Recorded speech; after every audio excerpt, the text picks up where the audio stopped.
Hello, hello. Welcome, welcome. Welcome to another crazy Ewok stream.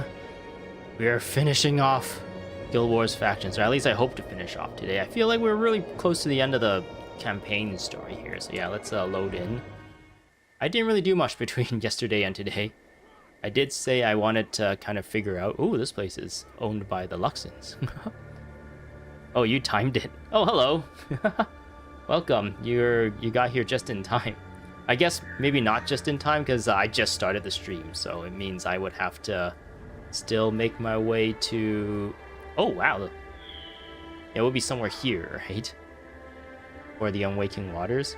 But yeah, it looks like Luxons is destroying the Rizix right now. They've even captured this point where I'm currently at. So if I talk to people here...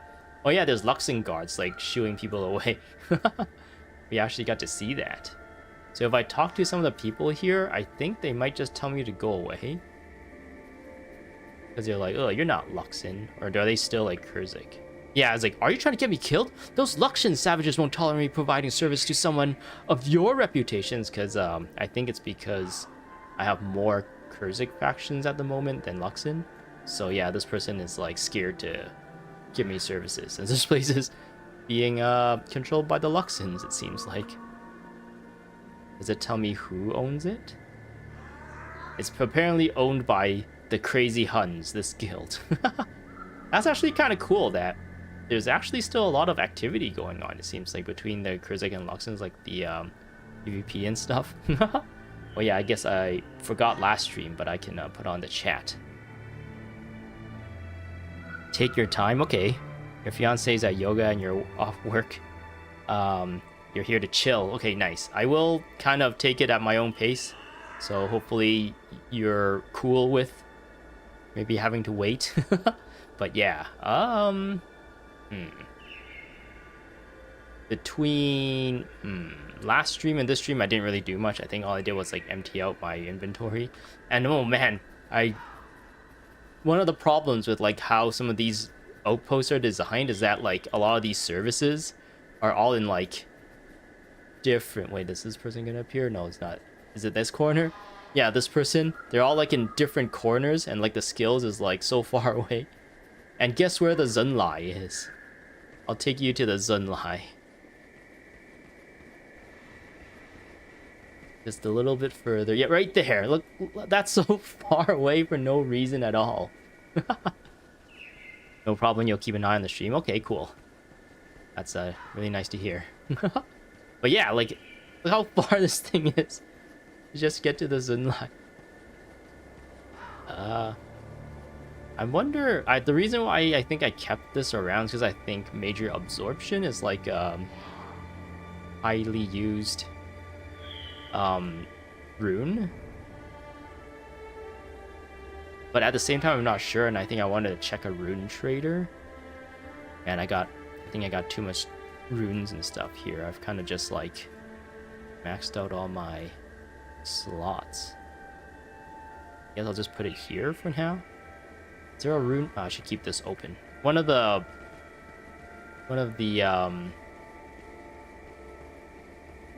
things you can do with the Zunlai is actually just like keep it open. There's actually a thing called Guild Wars Toolbox. I don't know if I recommend it. I don't know if it's like being supported anymore. So it could potentially just like crash your game, I think. But when it was like being supported and stuff, and it was like stable, you can just go /Zunlai and it would tell like that, what would you call it, like an add-on or a mod. It would tell that to like activate the open Zunlai like API call or whatever you want to call it. And it'll just, you don't have to like find the Zunlai agent. You can just like open it from anywhere while you're in a outpost, which I used quite a bit back when I was using that Guild Wars toolbox. But yeah, it was like kind of sketchy to set up. Windows actually thinks of it as a malware. I think it because it like reads your RAM, or tries to read like RAM of applications that it itself isn't like in charge of. So that's kind of like sketchy, because it's trying to read the game's like information like like memory and stuff. So where is there a rune trader here? Maybe there isn't even a rune trader here. And at the same time, I guess even if there is, they probably won't even like acknowledge me at this point. Okay.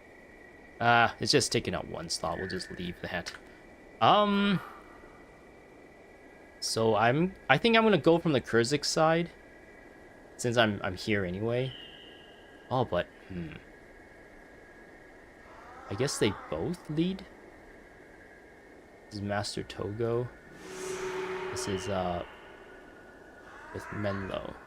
Ah, okay, this one is actually the Kurzik side one. Yeah, they're both kind of the same like distance, so I don't think it's gonna make much of a difference. It's just that, do you want to see? Oh, but I honestly think like the visual of this side looks cooler. But this will take you to the Luxon side of the an Awakened Waters mission. It's kind of like how there's like foreign quarters and local quarters that I don't have unlocked here. It's like the Kurzik is on one side and the Luxons are on the other. So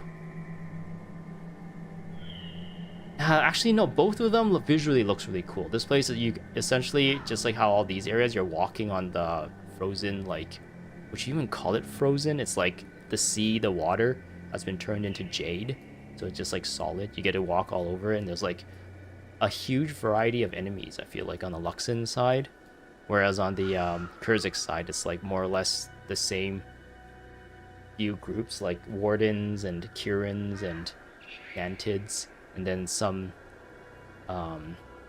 dredge, maybe. Morostroff trail sounds like it's more dredge focused. So I should add one more person. I've actually kind of I'm glad I decided not to use Mox anymore and just pick one of these guys, because I think that actually made me do a lot better. I can either take him.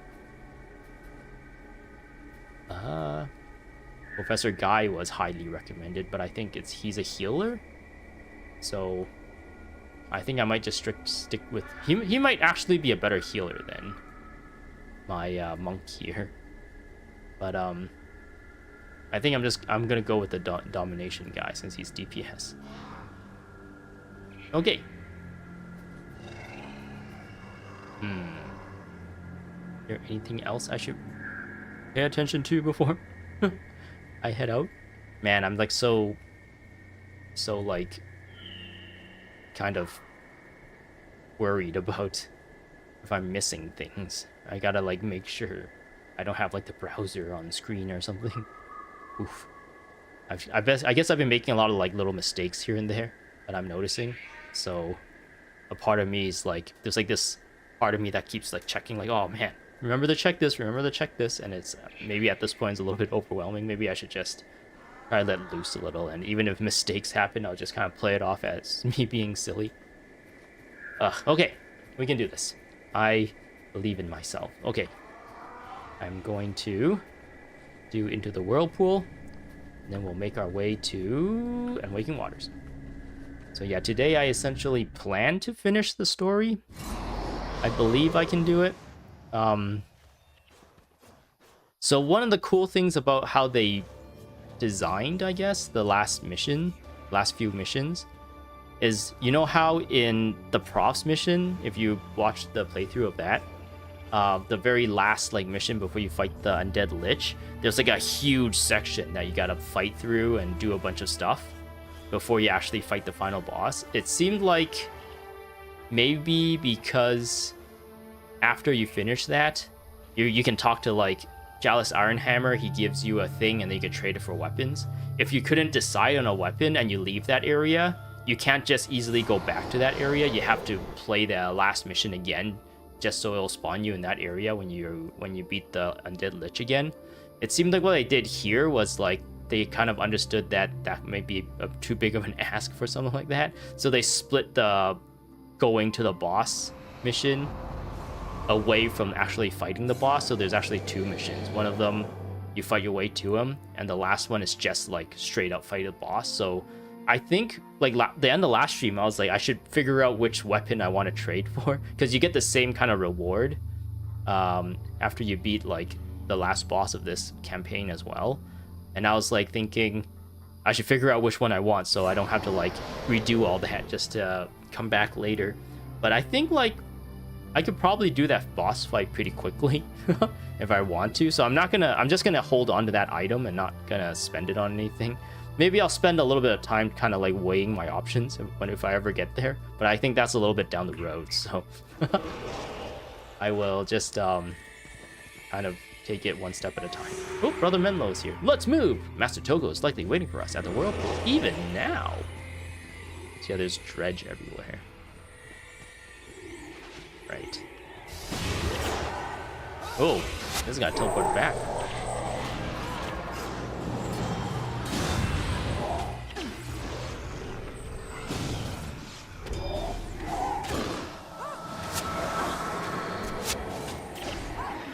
Oop, I pressed the wrong button. I have Splinter Weapon, so if I wand people, it hits people down.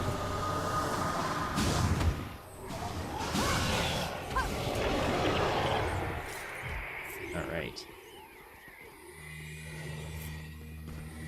Ooh, this place has like giant mushrooms on top of like the stone. I wonder if this stuff has turned into stone too.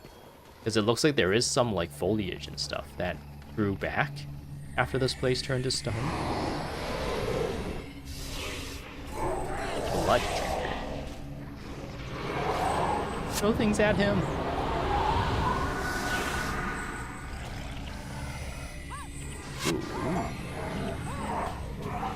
Oh, I'm starting to get like memory of this quest. It is just like a straightaway, I believe, and you just fight your way through. Hanging out on my Ellie, it's not super cheese build. All my Ritz heroes are overtuned. Okay, I'll try to get there as fast as I can. Yeah, I'm really looking forward to doing that. I remember playing as a melee character was kind of not very fun for that mission because one of the, I guess, enemies you fight, they kind of float outside of like where you can walk, and you have to kind of be like pixel perfect on your placement in order to actually be able to hit them with melee attacks. And sometimes you try to like auto attack as a melee person, your character would like try to get as close as possible, but sometimes even that like won't place you in that perfect pixel where you can attack them, and they just your character just kind of stands there. So yeah, I'm glad I got rid of the Mox, I guess, because I think he would be kind of dragging the team down at that point. Fight our way. You'll take my time.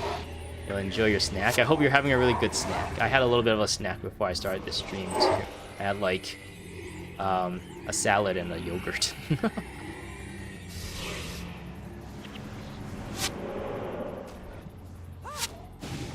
And the Ewok gets Splinter Weapon.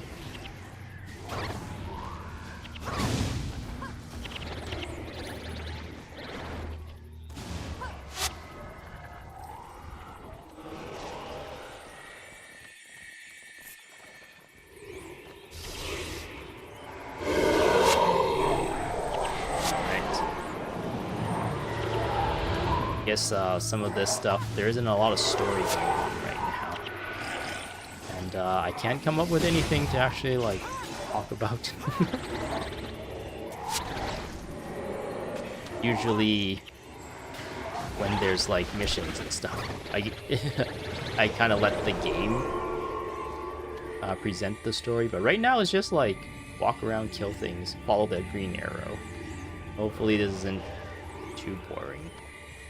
But yeah, oh man, maybe I should have like changed up my build a little. Maybe I can talk about that.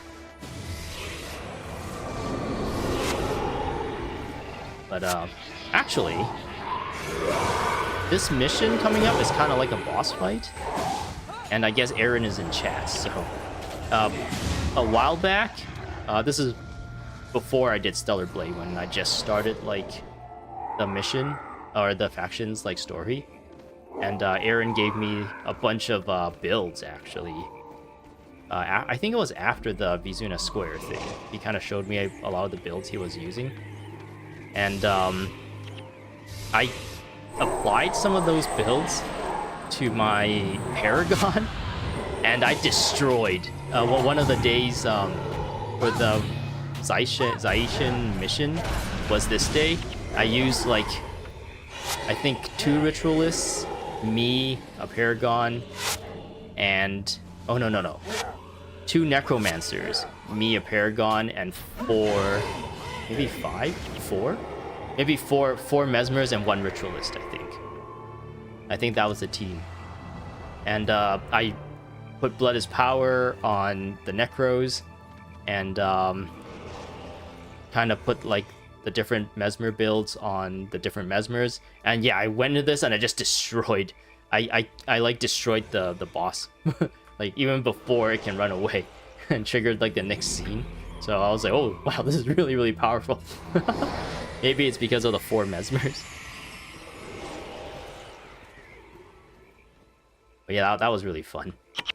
Whenever like you get to a point where you feel like you've made a lot of progress with your builds and stuff, where at first you struggled a lot and then you come back to that same like content, but then you destroy it, it feels really satisfying.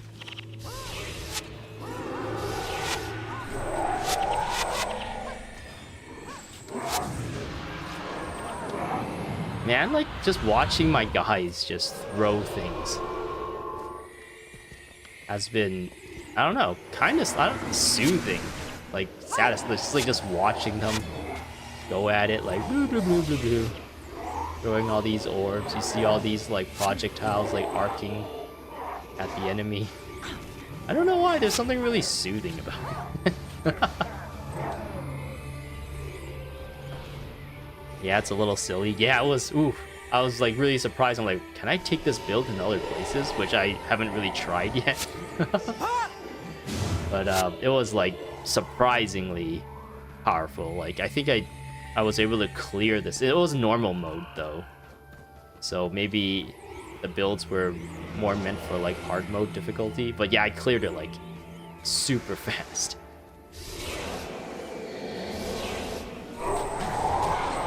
What normally happens is like you fight the boss a little bit and it runs away, and then you gotta fight your way to the boss again. I was able to kill that boss faster before it actually triggered it running away. So it like skipped a big part of the mission, and then it spawns you into like the last part of the mission.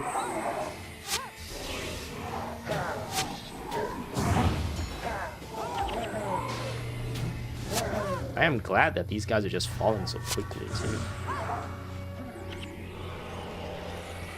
Now we're fighting wardens. Oh! Yo, these guys are huge!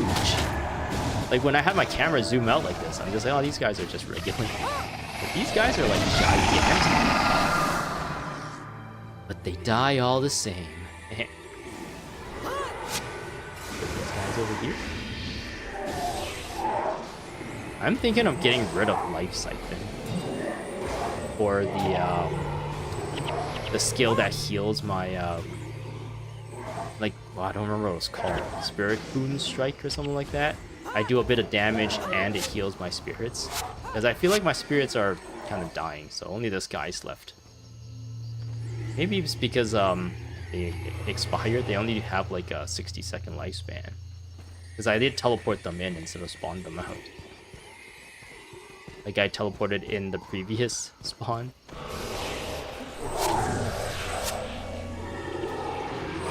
Yeah, -3. I guess this is kind of like a heal for me. But I can put Blood Bond and just attack people.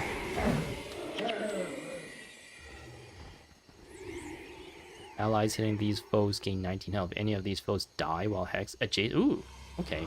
Yeah, I think this will probably be... I could probably survive with this. And I don't think I'll need Life Siphon. Oh yeah, so the way I got this many Kurziks action was I was actually trying to just fight things as this character, and you can see kind of Ferndale is more explored out, and I was trying to like fight things with the like the blessing, and I kind of went like halfway through, and I only got maybe around like $1.50 faction. I was like, oh man, this is taking too long. It's gonna take me so long to get 10 grand. I have to do that. I'll have to do that like so much. So what I did was switch to my Paragon, and I went on hard mode, and I cleared. Was it Melandru's Hope? I think it was Drazak's. No. It was whatever the zone that's down here. I don't remember what it was called, because I haven't vanquished this zone before, and it immediately like rewarded me everything I needed. So I was like, ooh, this is awesome. And yeah, of course I was using that crazy build at that time. So I was just destroying everything. The 2 necromancers, 1 ritualist, and 4 mesmers, and myself as a paragon. Not trying agony. That's an Eye of the North skill, and I don't really want to sequence break the normally there's like a Asura gate here that you can use. Or I guess after you bring yourself to Eye of the North, you can click on an Asura gate here to go to Eye of the North. I don't want to sequence break, like do that quest yet just to grab it. So I think I'm just gonna hang out for now and use what's available, and slowly kind of like take in the different skills whenever they become available. Because I guess like a big part of this game is like trying out skills and then finding better ones, and then there's like a bit of a rewarding satisfaction in that sense too. So man, that agony skill sounds like insane though. It's like a skill that is kind of like Bloodsong, where I just spawn a dude, but instead of like throwing things at people, everyone around in the earshot, like all the enemies in the earshot, they just take damage every second, and every time it takes damage, it like loses the same amount of damage and health. But I think it probably will work better as like main ritualist, since you get the main attribute spawning power, which makes them have like way more health. So I don't know how good that is on a necromancer. I guess like that's one thing like I would have to try out to see like how long that spirit lasts. But yeah, welcome to chat.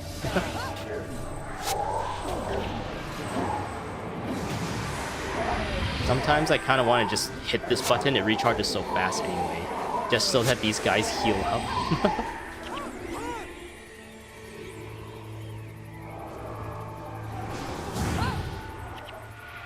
Maybe I should just spam this and change it to like a different skill, not even the Spirit Boom Strike. I can just keep spamming this to heal them up, maybe. I'm going like completely the wrong way now. Just keep following the main path, it looks like.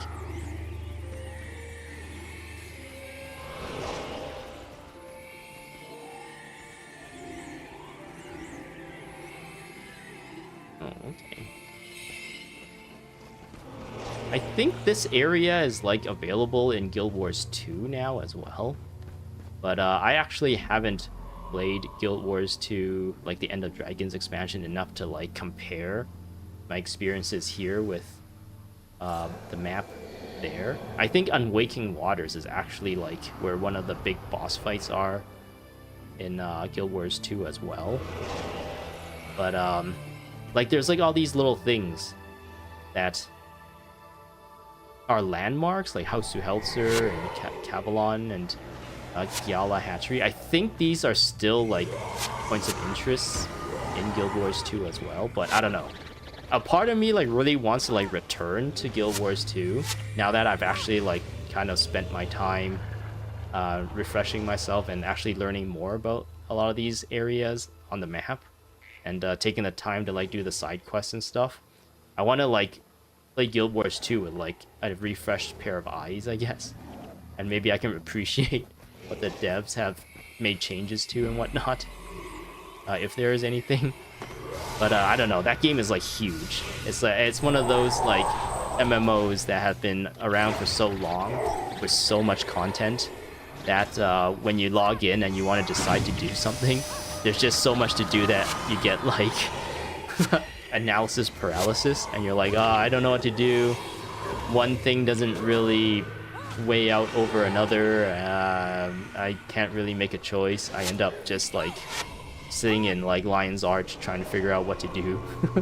And then decide like, okay, 45 minutes has passed and I've done nothing. I'm gonna just stop playing.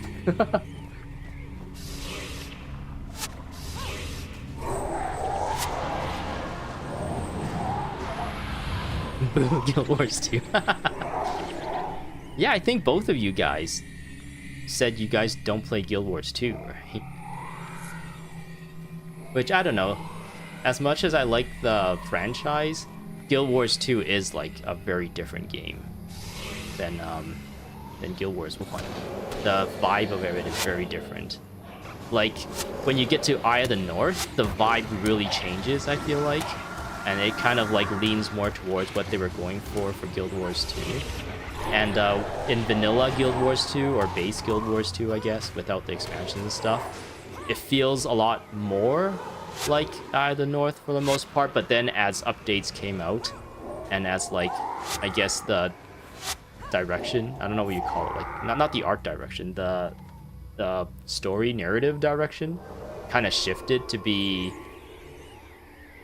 I want to say like catering to like a wider audience is what they were trying to do with some of the stories and the way like characters seem to like, there's like no real like crazy evil characters. Everyone is kind of like understandable in some way or another.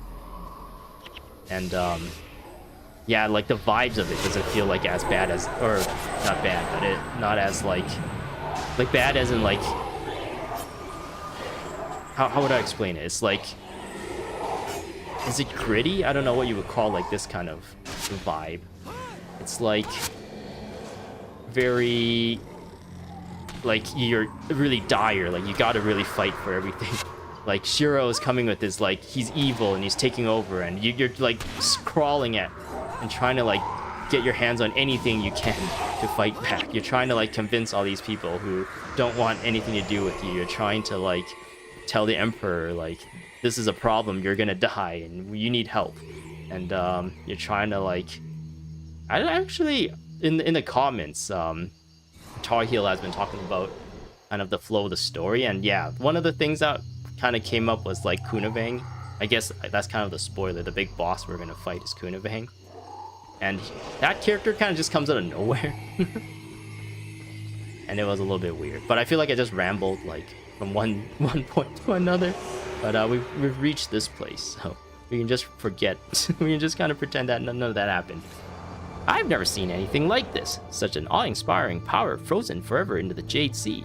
Should we survive all this madness, I shall return again when I take a moment to truly appreciate this place. Far beneath the whirlpool lies the destination, Huangjun, the Harvest Temple. It once floated on the surface of the ocean, but sunk the day the Jade Wind passed, creating the whirlpool in its wake.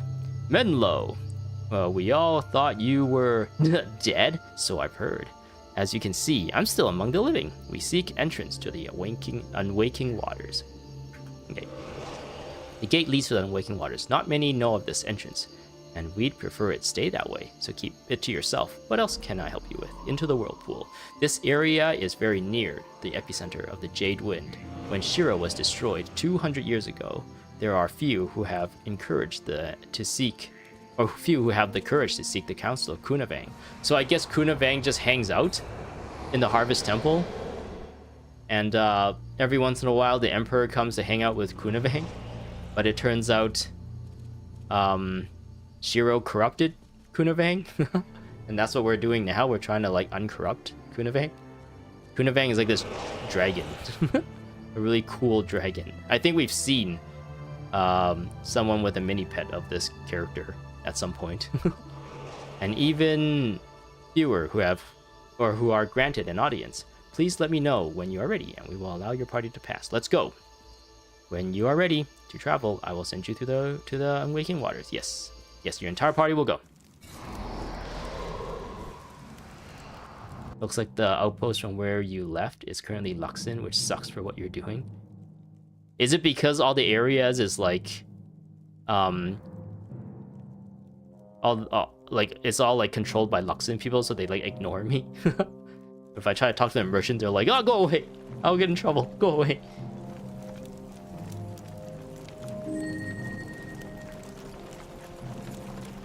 since it's like filtered with sepia tone, this is the past. And whoa, is Shiro like a Norn or something? Why is he so huge? Yes, my Emperor. There is no one inside. Your safety is assured. Or is he just a big You bro? will allow my retinue and my bodyguard to pass. They're coming with me.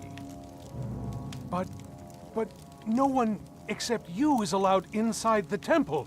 Yeah, but I'm the Emperor. Those were your own orders. There's been a change of plans. You will let them through. Yeah, the story here doesn't really make a lot of sense. As you wish. So Shiro is kind of like freaking out because the fortune teller told him that the Emperor plans to kill him.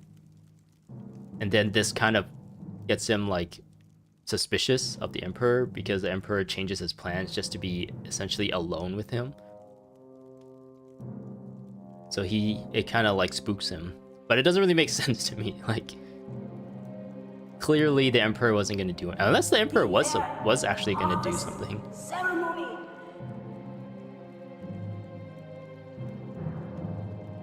Taking the blessing would yield Luxon points rather than Kurzik. Yeah, that's why I didn't take the blessing. I think I would have probably taken it just to add a bit more faction, like Kurzik faction. Then I can kind of like maybe push my Kurzik title a little bit more. I think I need like 80,000 Kurzik points though to get to the next level though, so I don't know how much of a difference that would have made. But no one except you is allowed inside the temple. The Emperor. Oh, he is going to kill you. He doesn't emote.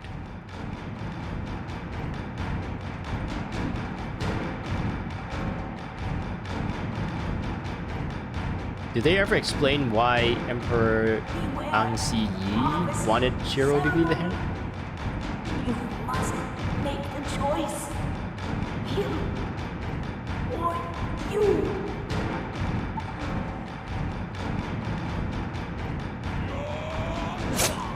Wait, what?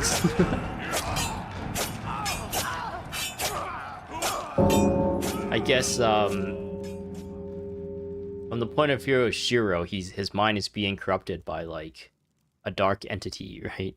So he's not thinking straight, so we can kind of chalk it up to him just, like, going crazy. But I don't think we ever find out. I guess we get to like, guess why that Emperor invited him and him alone, even though that's like not the tradition. Is it because like the Emperor secretly like loved him and wanted to just spend alone time with him?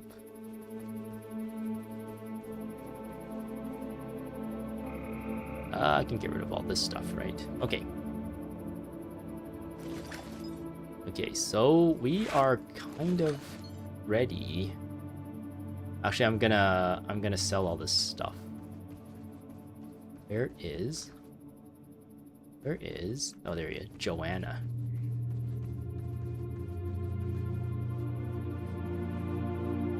That's the cinematic.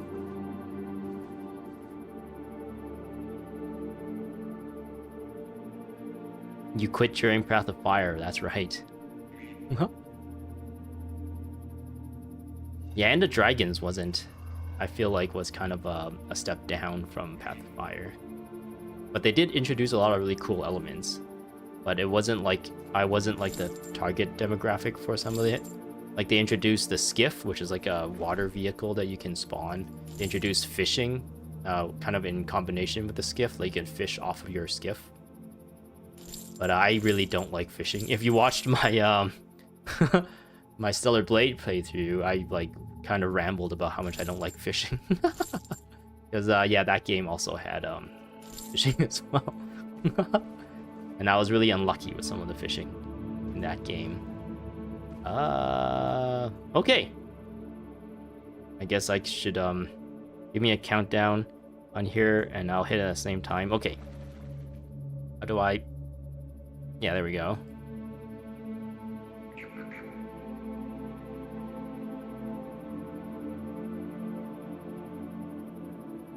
Three, 2, 1.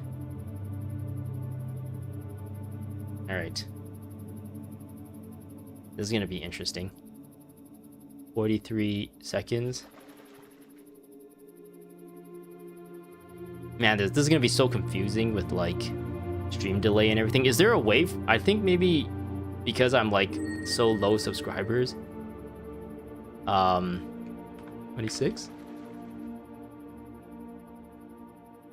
Like I don't really get an option, but I think some people do, like maybe channels that have partnered with YouTube or whatnot, they get to like stream theirs with like as less delay as possible, but I think because my channel is so small, I don't get that like luxury.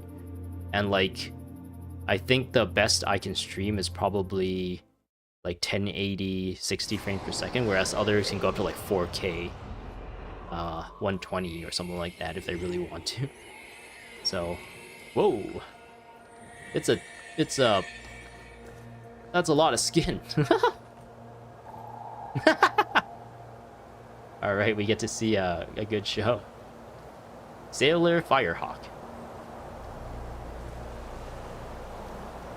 Okay, let's take a look here. Oh, you got some mercenary heroes too. I'm assuming Sozan X is a mercenary hero. You got some Nightfall characters here as well. Sosuke is laughing. That's interesting that we spawned together. I thought we didn't spawn together. I thought like each person like had their own place and kind of meet up. I guess I never really paid attention to that because I never really purposely tried to play this with someone on the other side.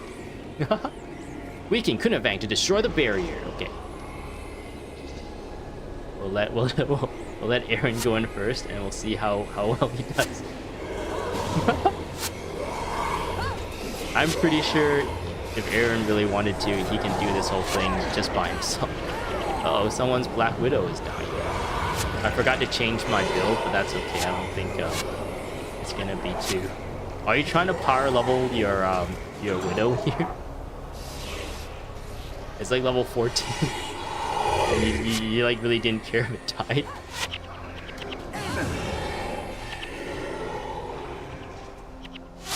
So in this, do you see my pings? I don't think you see my pings, right? This is only seen by my, like the blue name.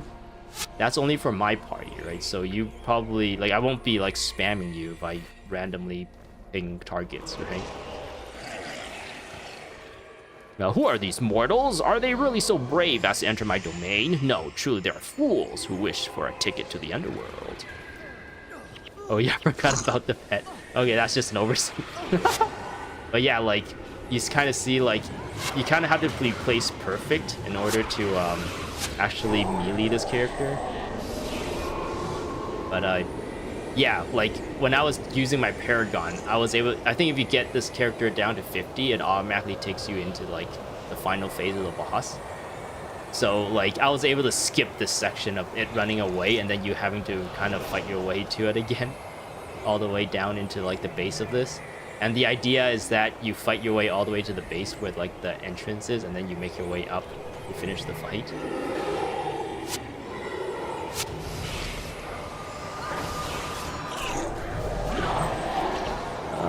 But yeah, there's like a higher density of mobs here, which is pretty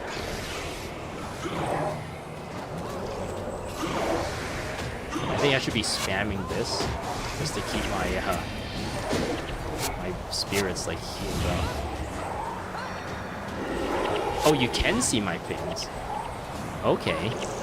Well, hopefully you don't mind me spamming it.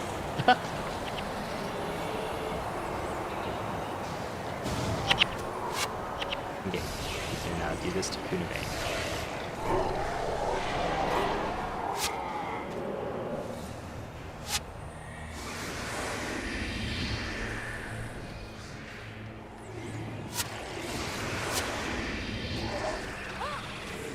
Continue to weaken Kunavang until the next barrier is destroyed. Are they talking about that barrier? Oh, okay, maybe it's not 50%. But yeah, it continues to keep running away and you keep having to chase it. That's how strong that build was, I guess, in for normal mode. You're able to just like DPS this guy down super fast. Continue weakening Kunabang until the. I guess I should do this. I guess that's being covered anyway, so I'm going to read it. Ah well. Inflicted Maka. Maka? Isn't that a character from Soul Eater? Oh, there's like lots of bosses here. I'll do Shen first.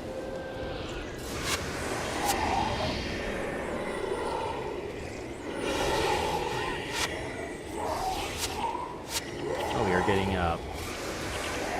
getting morale boosts. Very nice.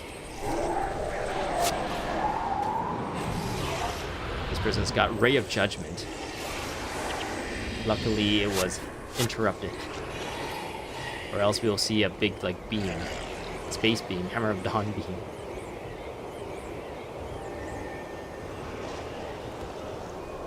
Do I have a... No, I don't. Resurrection. Alright.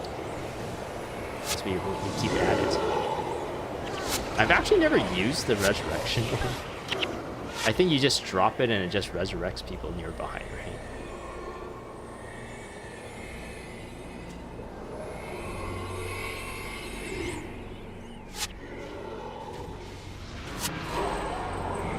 Actually, oop, there we go.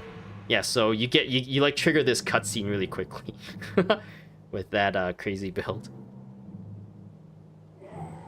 And you like get to this phase of the boss fight.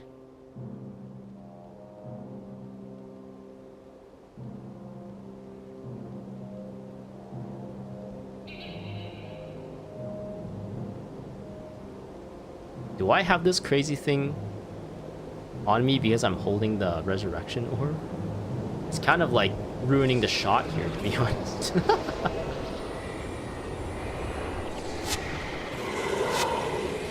Take the spirits.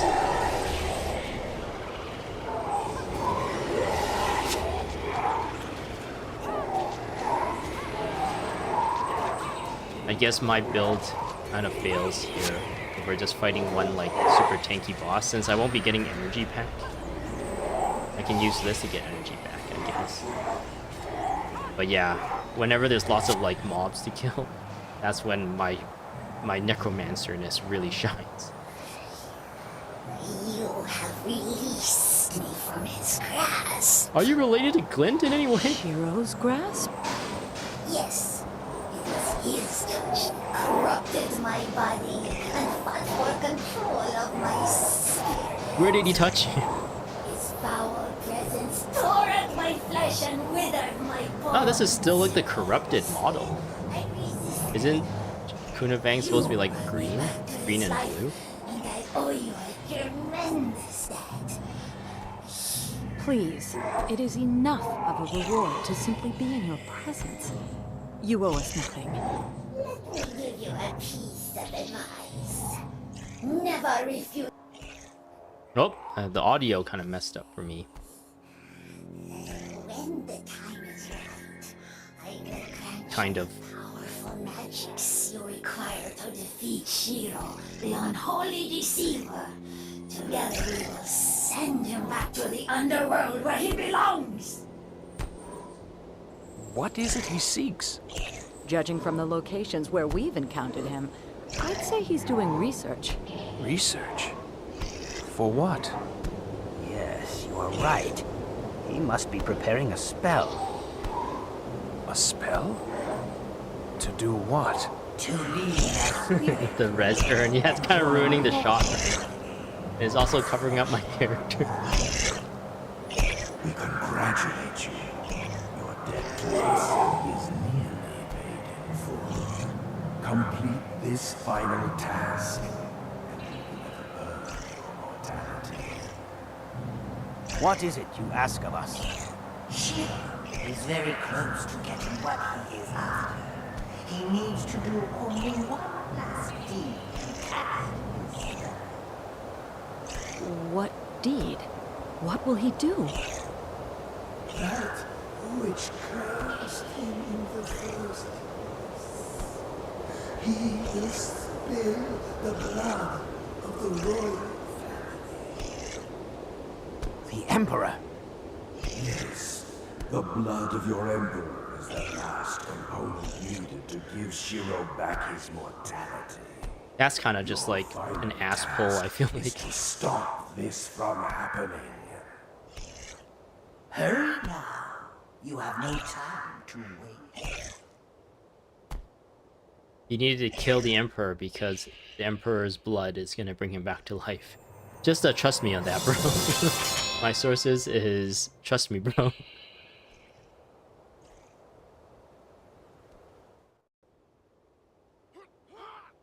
Ooh. We have made it here. So yeah, this is the Harvest Temple is being controlled by Luxons at the moment. So that kind of begs the question whenever the Emperor comes here for the traditional whatever visit to the Harvest Temple and talking to Kunavang, does he go through the Luxons or does he go through the Kurzik's land, or does he like alternate just to pay their respects, or is there like a third pass like through here or something like that? I don't know, just so we can avoid these weirdos here.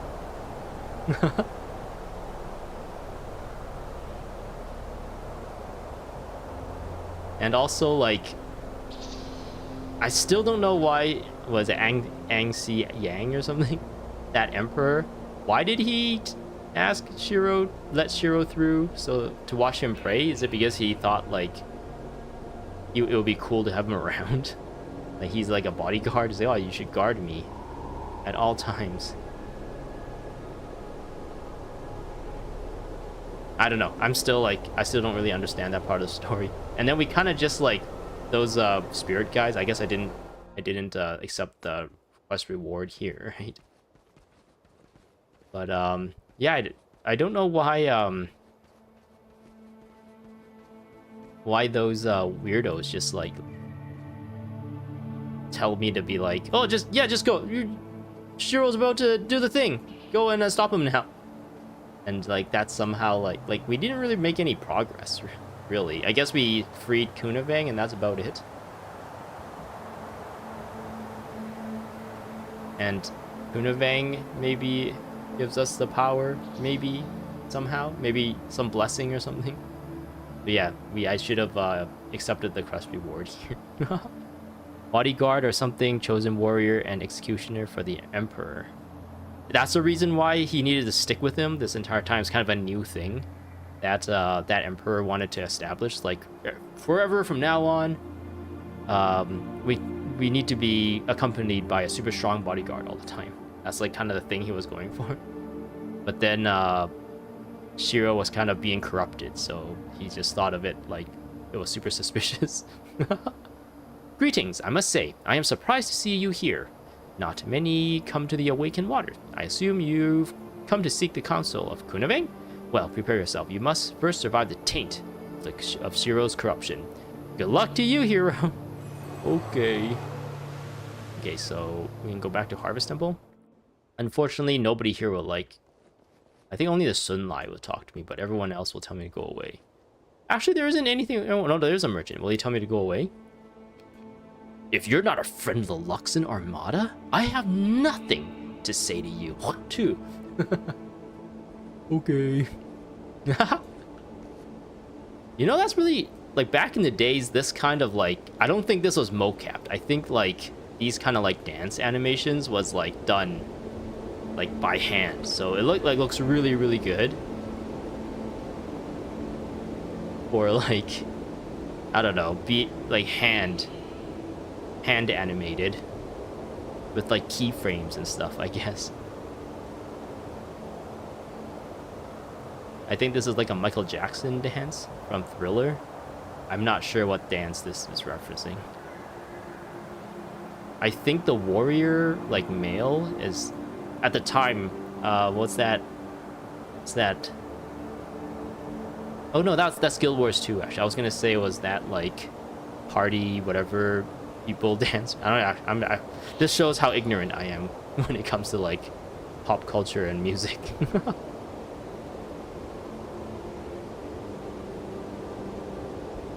Yeah, thriller. Yeah, but I'm not sure what this is. This is just like regular, like hula dance, right? Maybe, I don't know. Maybe it's actually referencing someone specifically. Anyway, I'm supposed to talk to... Oh, this person is green and blue now. So I guess not a person, it's a dragon. She is now uncorrupted. She doesn't look all afflicted anymore. And she's also huge. You imagine like if they put the exclamation mark somewhere else and it actually scales to like the character, so it's like a giant like exclamation mark over this character's head. The threads of fate are coming together, weaving one with the other. A tapestry is forming, but its patterns are unclear to me. Master Toko has managed to bring friends and enemies together for an assault on Shiro's army. Join him at Raisu Palace and look for me in your time of need. Okay. So yeah, one of the things that Tarheel mentioned in a like the comment section of one of my previous live streams is that we did all this work to befriend the Kurziks or befriend the Luxins and like convince them to work together. That was only to not even we didn't even get the help. I guess me joining in as a Kurzik and Aaron joining in as a Luxin was kind of like playing into like the Luxins and Kurziks working together to free Kunabang.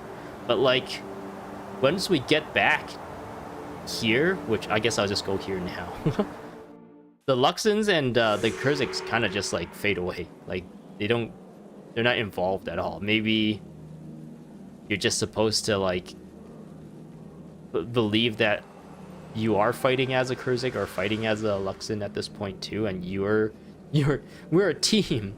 So that's kind of how credit is distributed to different factions and what they contribute to the efforts against Shiro. Okay. So yeah, just being one of the jarring things here, I think, is that you can just literally teleport back. I don't think it would have been smart to make it so that you can't either, so it's one of those like game design things where it's like, oh, the map is laid out this way, but the story requires us to go back here. Do we just let the character go back? Like, if you really think like lore setting wise, if this is a country, this is a country, and this is a country, like going from here back to here is like probably a long time if you're walking, right? Like if there was like a bullet train, maybe it'll take like a few hours, but like walking could probably supposedly what you'd imagine take weeks. But we just like do this one thing and immediately we reach the other side of the map. It's like a little bit jarring when it comes to the pacing of the story and how things are playing out. So yeah, that's like one. There's like a lot of little issues like this with this story. But I think they were banking on the skills, the professions, and everything, and I guess a lot of just like the lore details and stuff to carry it more than the actual flow of the story. I'm pretty sure at this point, ArenaNet still wanted to push the PvP more than anything. They wanted people to do the Jade Quarry, Fort Aspenwood stuff. They wanted people to go to the Battle Isles to do stuff in between, and maybe they had like dreams of putting in events and stuff during that time too, and the story is kind of like second to that. But then they kind of realized the audience for this game is like there's no changing the audience. So when Nightfall came around, they kind of leaned more heavily on the PvE side of things and actually making the PvE and exploring the maps and everything kind of like more fleshed out. But yeah. Okay, we can talk to, I guess, this guy? No, not this guy. This guy. Palace Guard Sun Kim. Sung Kim? Talk to Palace Guard Sun Kim in Raisu Palace to gain access to Raisu Palace. Sorry, but you cannot pass through here without the proper authorization. Thank the gods you have come. The palace hath been overtaken, and Master Togo told me that when you arrived, I was to escort you into the palace immediately. From there, you are to speak with Captain Sei. Let me know when you're ready to enter the palace. Okay. When you're ready and when you're ready, I will let you pass into the Raisu Palace.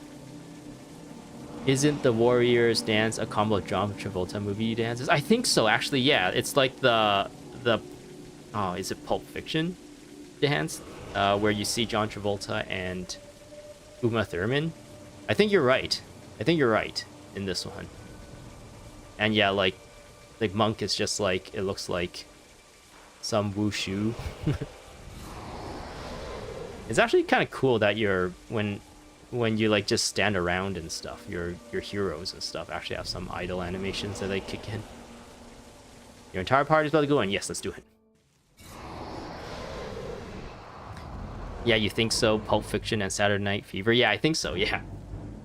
Yeah, I feel like the dancing in this game is like kind of really, really well done, especially for when this game came out. Whoa, we see a face! That was kind of spooky. Ugh.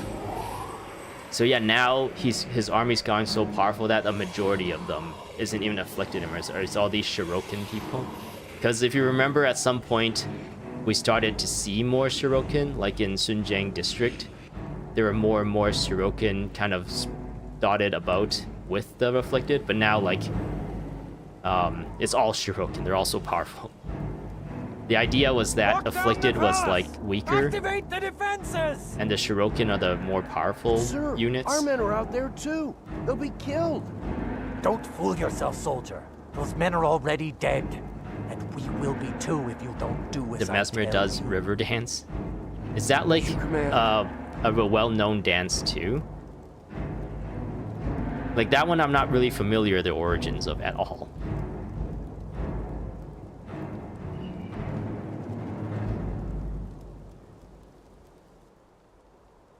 And then I think like the Mesmer male does a dance from the sign, like the lady who's like, she kind of became a meme when she did that dance. Back before the term meme was coined, too. My Emperor! The palace is surrounded and the main hall is under attack. Will not be long before Irish. the walls of this chamber are breached. Okay, We must take you that to shows me safety. how ignorant I am to We're other surrounded. cultures. By whom? Who would attack the royal palace? He has returned, my Emperor. Shiro Tagachi. He's like, oh, I heard about him. Oh, he appeared out of nowhere. Hey, that's a lady, Shiro. Actually, the Emperor looks like he's like really huge too. Were they kind of made, or were these models made a little bigger just so they kind of stand out more?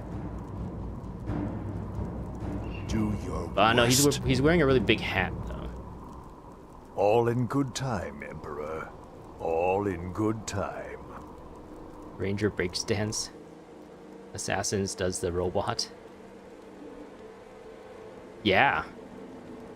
Really? Assassins do the robot? That's really cool. I remember I got the collector's edition of Nightfall, and there's like a different dance the dervishes and paragons can do. Actually, no, I think it's the same dance. It's just that you like spawn like backup dancers or something like that.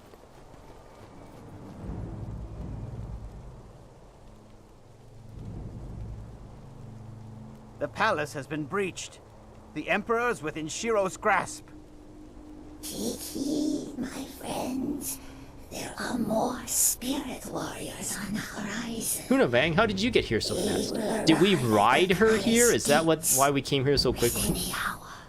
Once inside the palace walls, we cannot afford to be caught between two forces. We'll get cut to pieces. Menlo is right. We will have to split up.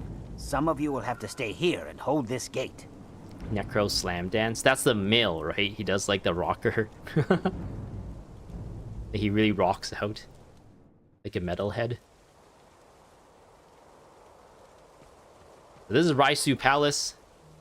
And essentially, we will be making our way through here. The way they've designed this is kind of interesting. You pick a bunch of allies. I think you pick 2 allies out of a group of like maybe more than 15. I don't know exact number. And they do specific things throughout the map. Like maybe they drop a bridge so that you can skip a bunch of like mobs, or they do a thing where, I don't know, they usually just help you skip mobs, I think. Or maybe they open up a different path somewhere. But yeah, look at the scenery here now. It's like very, very different. It's all like palacey, very Asian themed, really different than what we were seeing back in the in here. So nice change in scenery. All right, Captain Say, we need to talk to him. Complete this primary quest. People will pay big money for collector's editions. Dang it! I should have kept mine closed and just wait for it to gain value.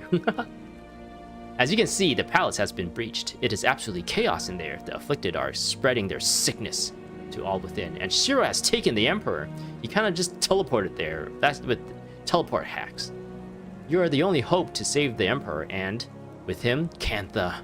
We will hold this gate at all costs. Defeat Shiro. We have all suffered too much to fail now. Okay. Let's see here. We do have... Actually... No, Asen is our friend, right? That we grew up... Well, not grew up with, but...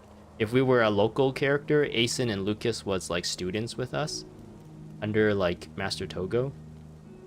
And then, yeah, there's... maybe I'll just add him. He seems really, reliable so far.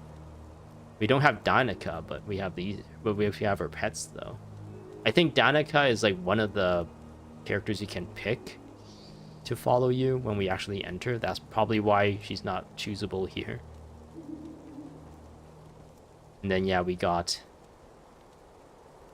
Seaguard Hala, I believe is a Luxin. Is Damon also a Luxin? There's no... Well, okay, I guess these guys are all Kurziks. Why is there only like 2 Luxins, but there's so much Kurziks here? Actually, I think effectively there is really only 2 Kurziks and then the 2 pets. But that's still I don't know. I guess there was a bit of favoritism here when when they decided to put the different henchmen here. They're like, yeah, put all the cool Kurzik people, not the loser Luxin people. Wait, is Sister Taya Luxin? No, she's a Canthan, right? Zoe is one of the teachers that we had to talk to. And Kai Ying is apparently one of the teachers we had to talk to. Apparently he's like really young compared to everyone else, and nobody likes him because he's like super he like boasts about his like skill and his age a lot.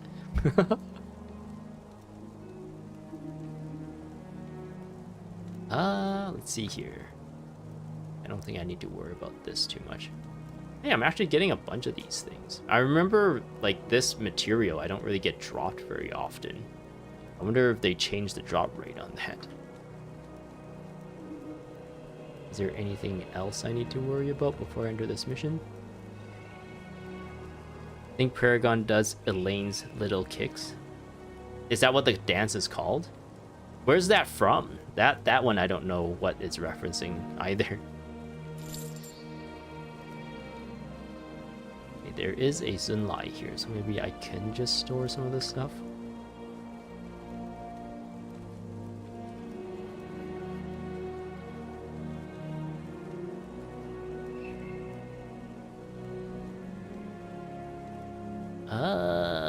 Bloop, bloop, bloop. Okay. Put this here, put this here, put this here, this here, that there, and put that there. I'll put this here. Kinchi's butterfly daggers. This is the energy version. This is the health draining one. I don't know why I get lucky with these greens for assassin. I don't actually play assassin all too much. I guess I have a few of these sites too, but I think one of them, yeah, this one is the scythe I got from like King Jalus Ironhammer's thing right at the end of Prophecies. And yeah, I got Rotwing's recurve bow randomly, trying to fight Rotwing in Prophecies as well. Okay. So let's enter this as well then. Intermission. Sign field. Okay. What's your lucky and treasure hunter? Actually, I don't know. What is my lucky? Is lucky and treasure hunter like account based, or is it like character based? Oh, I think it might be account based. So I am level 1 for unlucky. Treasure hunter is also level 1. It looks like I'm really close to leveling treasure hunter. But where is lucky? Is lucky and unlucky separate title? Oh yeah, I didn't even get level 1 in lucky. Oh no, Emperor Kizu's dying. He undoubtedly has more forces coming in as we speak. Ayuingyam, choose 2 of these 6 to... Oh, there's only 6 of them. I thought there was like way more. To accompany us. The rest will stay here and hold off and the incoming forces as long as they can. Shiro's army has taken control of the palace. I am coming, brother! You heard Master Togo. Let's save his brother. I don't really know exactly what every one of these guys do. But I always pick the ladies, so let's pick Nika for some reason. And Sin. But I think Sin... I remember something about Sin that you don't want to pick her. I think it's that she like does her thing like really early. And then she like disappears. Oh wait, I should talk to Kunabang as well. I have perceived your need and I am here. I can once again provide you with temporary powers. Do you wish it? Yes, please. So yeah, every single profession gets like a unique special Kunabang ability. I think I'm gonna put this here. Yeah, but I think if you're a Paragon or a Dervish, I think they just give you like a generic one, because that came after this was made, so they kind of just like did its own thing. I think. I'm not sure though. I could be like pulling stuff on my ass, but hey.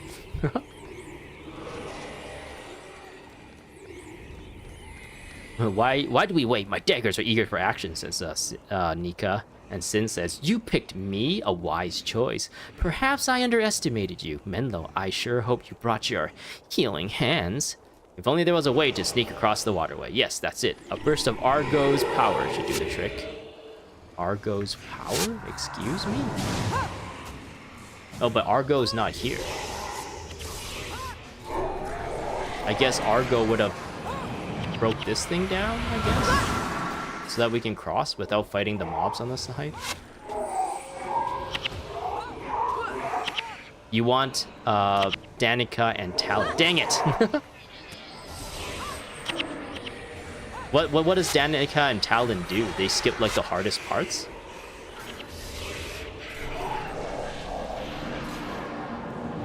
That's Sin's Firestorm, I believe.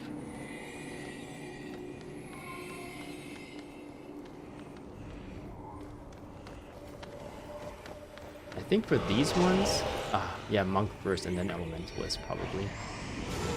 What does this do? I actually don't. Oh wait, I create a protective bubble. I took a lot of damage. Yeah, the Elementalist can like kill your teams really fast. They're actually like really DPS-y.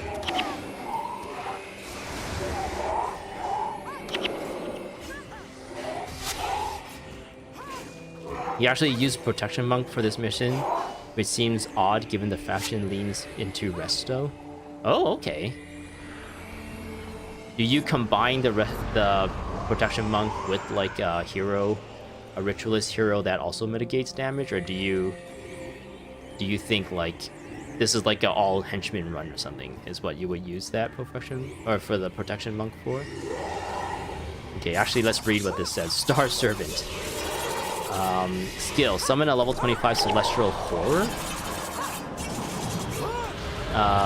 The party member gains 25 health and 3 energy each time the Celestial Horror lands an attack. Wait. Well, then what created that big, what created that, like, Urn of St. Victor? Yeah, who's doing this thing? Who's doing the Urn of St. Victor? Is that Master Togo?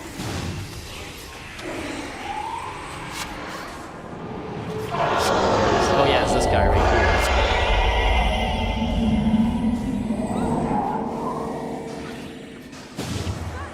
So yeah, this is one of those skills that gets recharged when you get a morale boost.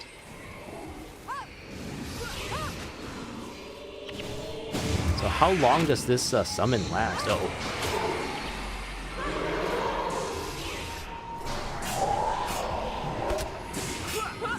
Why have... Whoa. Okay, I didn't know that your spirits appeared in the minions list. Yeah, I got a Celestial Horror here. Hey, that's cool.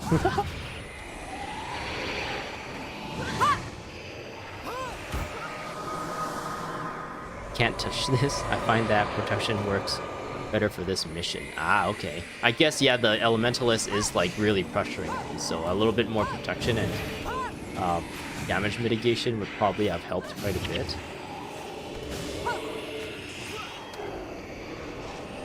It looks like this Celestial Horror is not like a regular minion. It's like he doesn't get any health degeneration. Unless he has... Oh no, there is some health degeneration. But it looks like he has like a huge health pool.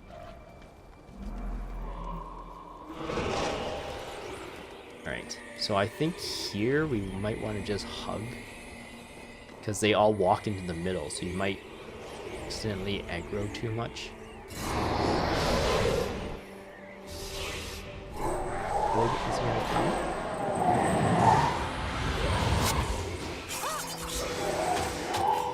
Oops, I accidentally asked that myself. Giving Blood Bond would probably help my Celestial Horror, like, keep its health up, right?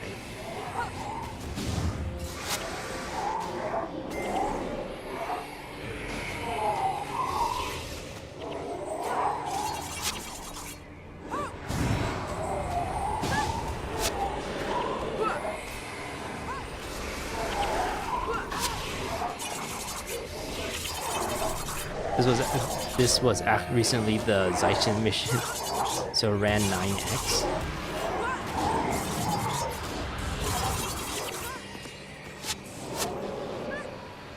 May I ask what 9x is, or 9 times? Oh, you ran it a bunch of times for each of your characters or something? Is that what that means?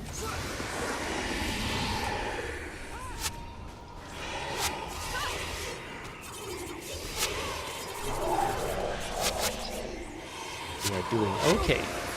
I think I really need to like pay attention to there being elementalists, the Shirokin elementalists, and I believe all those all those wells are not my wells, so I should not stand in them. Unfortunately, they don't really differentiate enemy wells with like your own wells, but since I never put any wells on my team, I think it should be I should just not stand in them.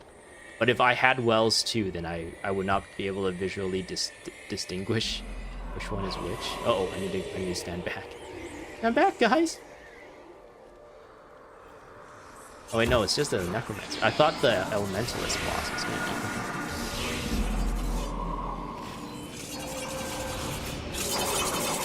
Oh, I'm getting crazy conditions for the entire team.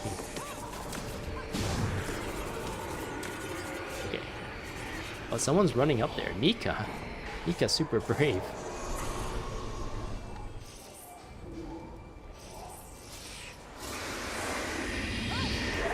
Double ZM this week. Oh, yeah. I should have really taken advantage of that.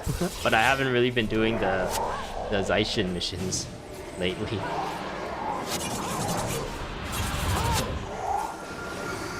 Soulstone. Guess I can make another one? Oh, I guess the one I had. Oh wait, I'm the one making it. Why does it not say that I do that?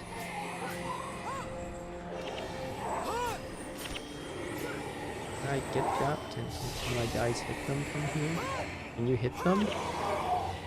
No, they can't, damn it. So good time to get coins, lol. I've been so lazy this week. I normally run them all on your tunes as well.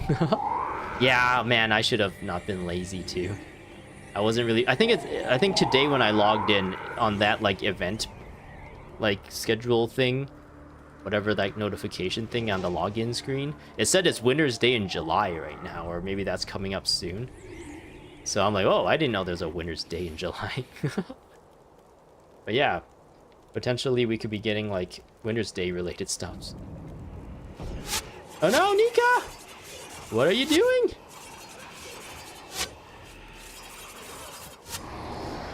Okay, so she went in there and distracted them so that we can get around.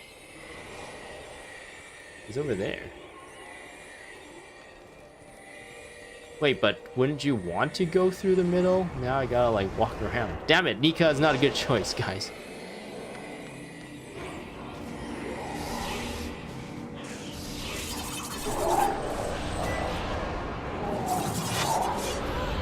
Where's my celestial horde? I kind of wasted that skill. Like, it can't catch up with us. Maybe in that cutscene we got teleported. My celestial horde like didn't know how to path back to us.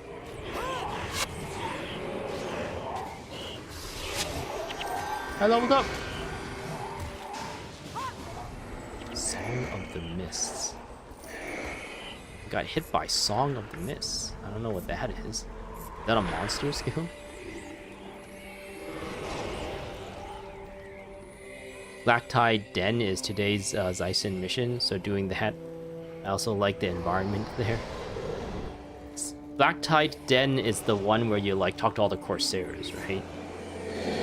That one I remember being pretty straightforward. No Elementalist, so I think we're good to just attack. Oh wait, no, that's the Elementalist. Maybe we can deal with this group. Wait, now they're walking away. Maybe we can just go for the Elementalist. It's a trap! Mesmer!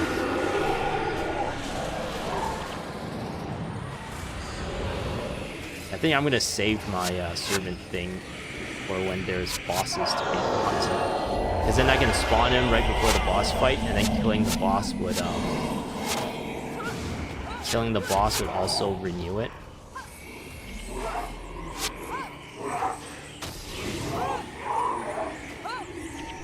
You abuse soul twisting so much that I will replace with a protection month when you can.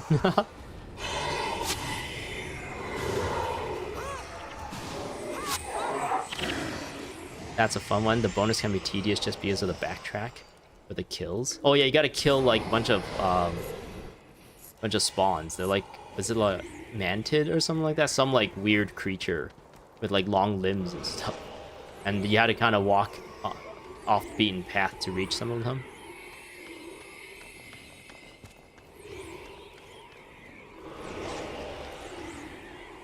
Am I getting close? No, I'm not close to the end yet. Emperor Kizu is slowly being sucked by Shiro, it looks like. Okay, no, Sin didn't turn out to be that bad of a choice. I don't know what she's doing though, but she's leaving the group now. Monitors of some sort. Ah, she broke the bridge. That's taxpayers' money, Sin.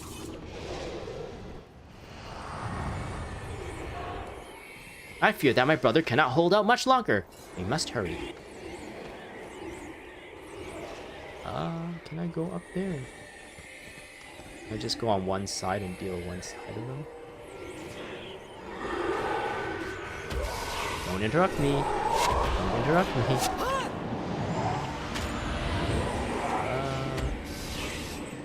Ranger? Oh, these doors opened. Blood bond. Painful bond.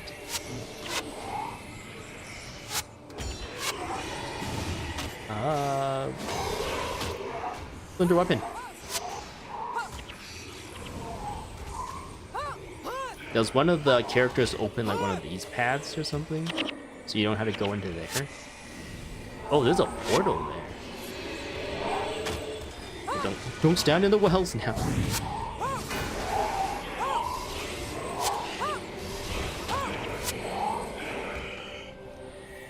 Oh, dang. A few groups here. Can I like flag my guys back and just like try and use the height as an... Oh no, these two guys go in. I think I might need to grab this guy.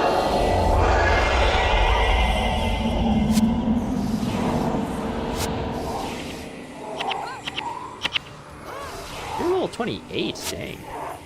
28 Shirokins. I'm only level 20. They're like way stronger than us. We can deal with this side. Actually, we haven't really fought much elementalists. There's like that one elementalist there, but he's like in a different group.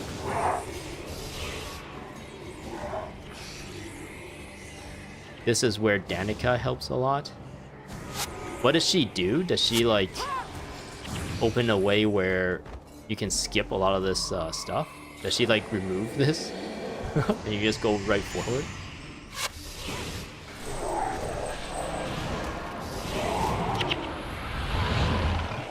Are we supposed to like...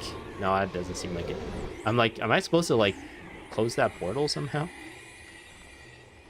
Hidden chest. I have a key somehow. And it only gave me a purple. Damn it. Maybe I should have saved it for hard mode or something. I think hard mode's supposed to give you better drops. Okay, no... There are no elementalists, so we should be okay.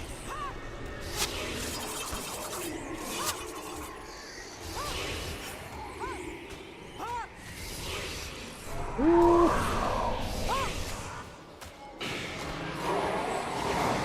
Get my guys out of that ward. Or well.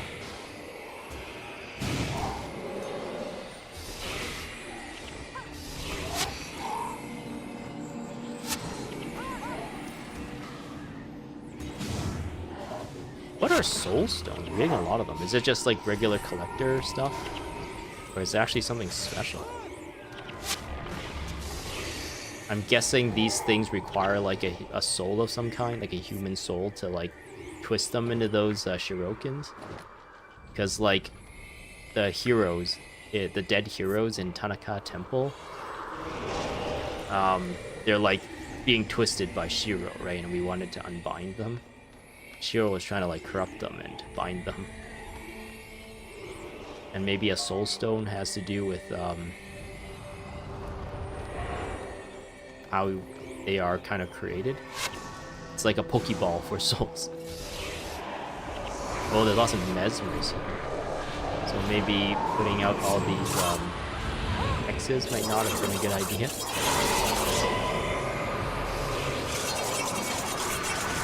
My celestial horror, no!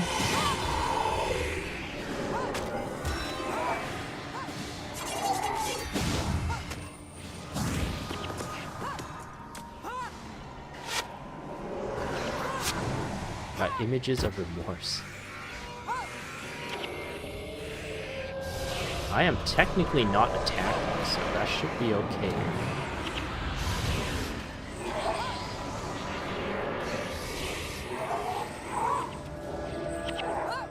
Alright. So this part is a little bit weird. Wait, isn't this place supposed to be rainy?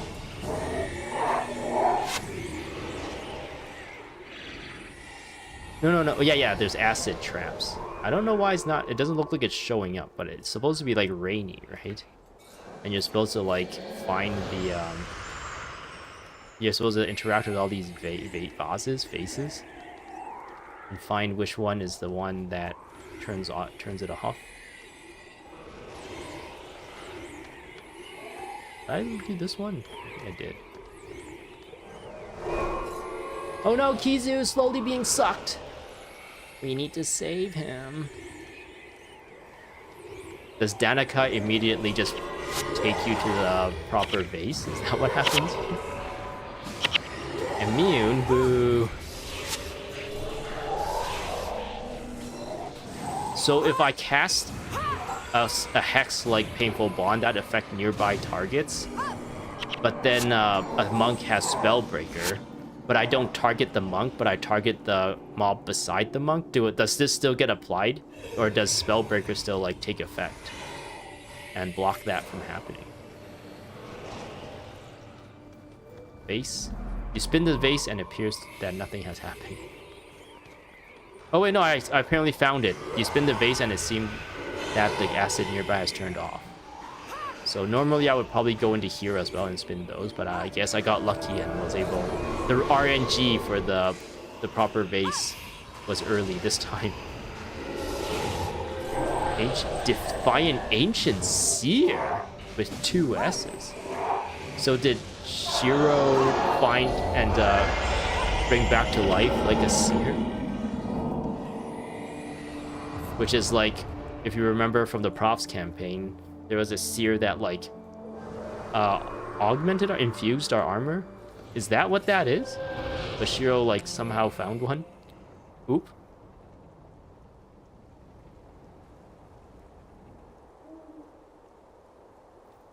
Oh, now the cutscene was just to open the door. Whoa. Hu, Kao, Sang, Ika, Tanra, Ba, Ne.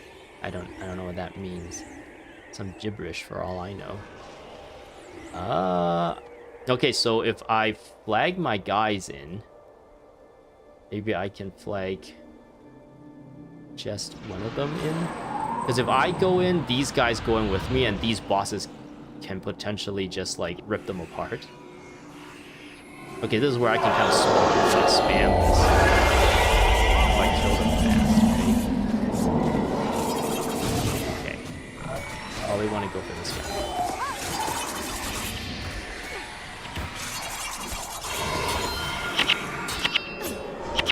Spellbreaker. All my spirits are dead.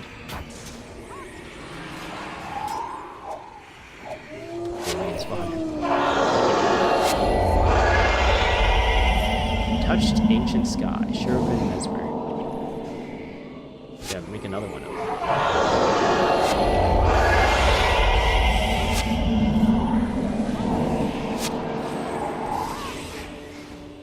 Oh, killing that one didn't count.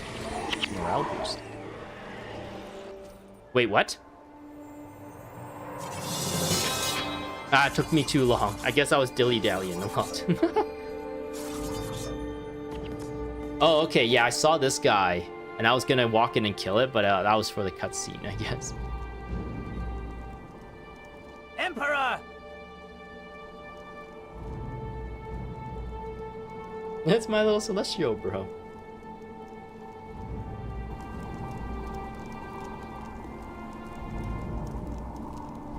Yeah! Brother, no! Brother, no. Brother? No. Oh no, a tree. Why did they zoom in the tree? Is that like technically supposed to be where Oh no, Togo's not dead at this point, right? He's just really badly hurt, right?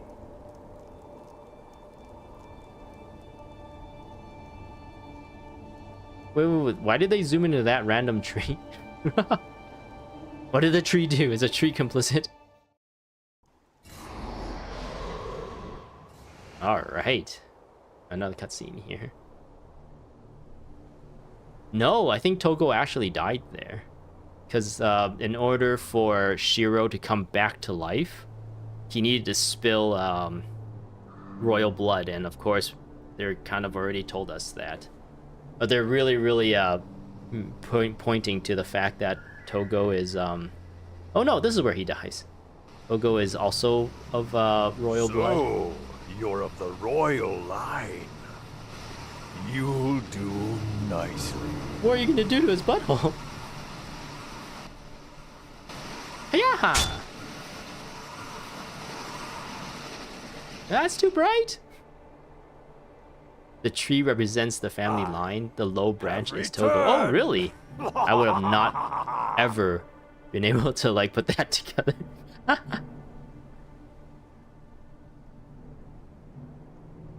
His eyes are still open. He's fine. We'll patch him right up. We'll use a hyper potion on him. All right, yeah. So this is the final mission. We have made it here. Emperor Kizu. So maybe now it's like, maybe having Mox here would be good.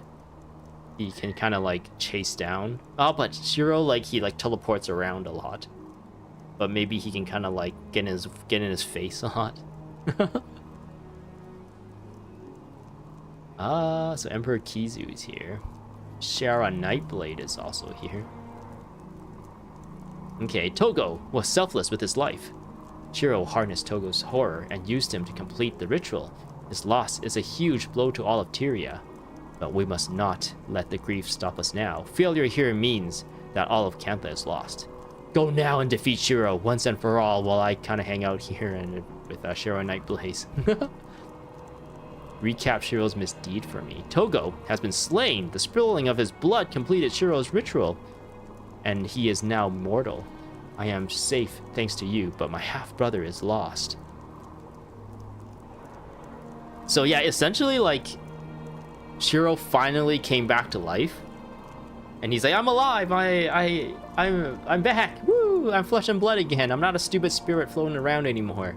And then yeah, we're charged to just like immediately end him. So he doesn't really get to like enjoy the fleshy world all that much. He still has to deal with us.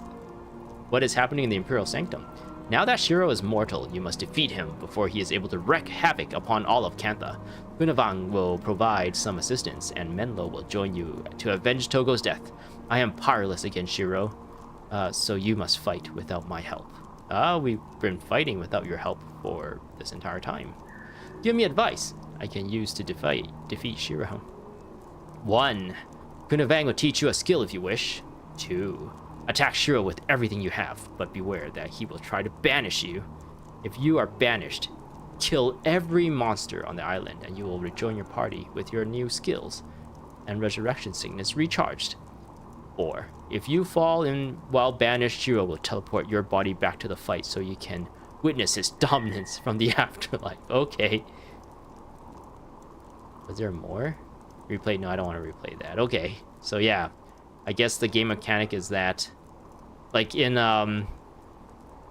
the final mission, it was the undead lich that teleported out and came back, but it's our turn to do that now in this one. We get teleported out. But I think if you have a full, if you're like doing this solo, that mechanic doesn't happen, if I remember correctly, because it kind of wrecks the whole like flow of battle. Because if you get teleported, they kind of lose aggro and they just kind of do nothing, and then the whole team dies. And none of them can really do anything if they get teleported, so your heroes and henchmen don't get teleported at all. So yeah, that's only a mechanic if you are playing with other people, I think. So yeah, I can, like, normally I probably need to like put some damage dealing stuff. Actually no, I do have some damage dealing stuff, so even if I do get teleported, I should be fine, assuming these aren't in cooldown when I get teleported. That's your theory? Consider deciding on what the endgame weapon you want before starting the last mission. Oof. I think what I'm gonna do is probably just hold on to that item that I think Kizu gives you. And I feel like I can probably do this quick enough that it's not too big of a deal to have to do it again to get to that endgame area.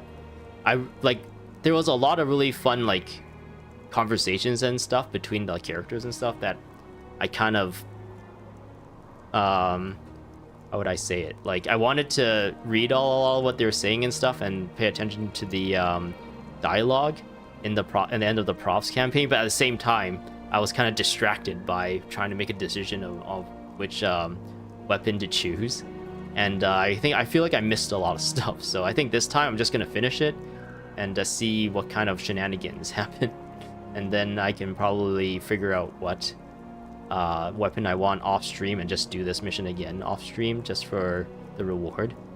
So yeah, that's what I decided. How's my inventory? It is pretty empty. I think we should be fine. We're essentially just fighting one boss, right? So here is where... Yeah, I don't think Shiro spawns any mobs. So... I won't get a lot of energy management, like, regen. So maybe it would be smart for me to get more energy management. I guess I should just maybe shouldn't spam Splinter. Actually, Splinter Weapon is useless here. I can put in Spirit Boon Strike.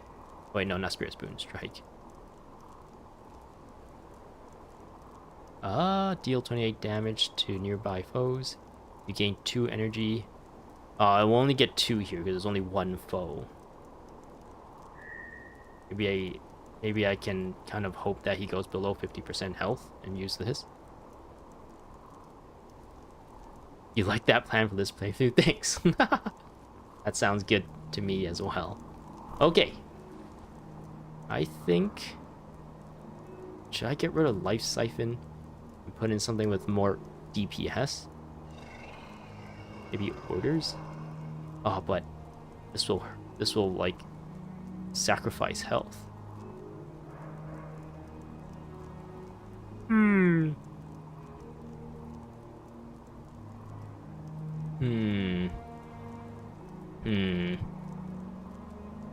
No, I'll use this to kind of keep health regen.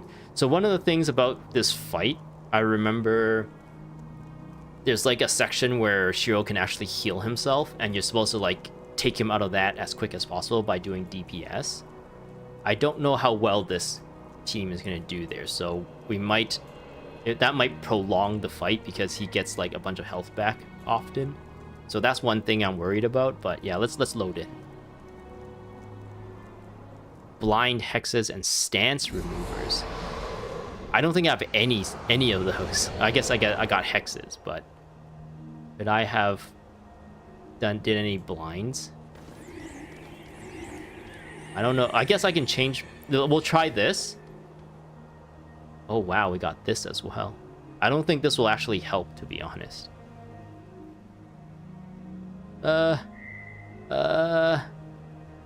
Okay.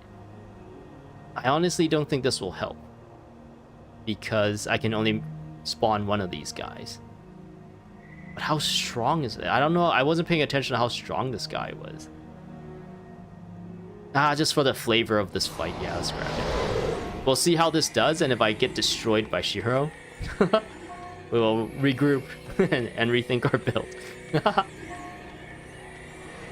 Okay. Remember, friends, Kunavang has offered her help. Speak with her before you continue. Her wisdom and teaching could keep us well alive. Shiro has returned, but his power must not send us into hiding. We must confront him before he gains more power. I thought I only needed to kill you once for the courthouse square. Apparently I was wrong. You then proceeded to thwart me in the Tanakai Temple when I was attempting to bind Vizu, but her secrets will not help you now. In the Sunjang district, I grossly underestimated your power. And you will continue to underestimate us even now. But this time, I am ready for you. We must finish this once and for all, for Togo and for Kantha. And now, without the power of Saint Victor and Archimoris, you will not stand a chance. Togo's death will not be in vain. His blood has returned me to my mortal body, and it looked exactly like my mortal body before I died. Luckily, can you imagine me coming back to like a rotting corpse?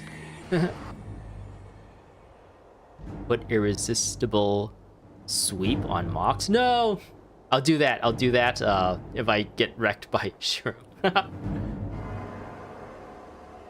Irresistible sweep is the one that takes people out of their stances, right? Or it knocks them down, I think. I don't know, actually.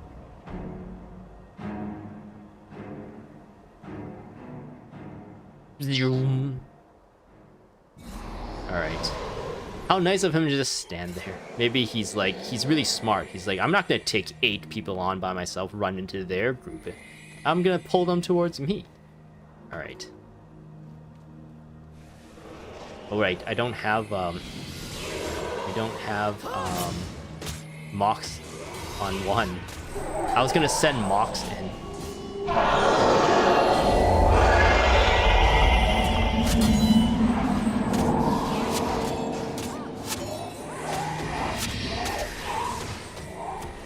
Oh man, yeah, that's the stance. He like meditates, and then if you don't take him out of it fast enough, I think when he leaves on his own, he also does like a bunch of damage too.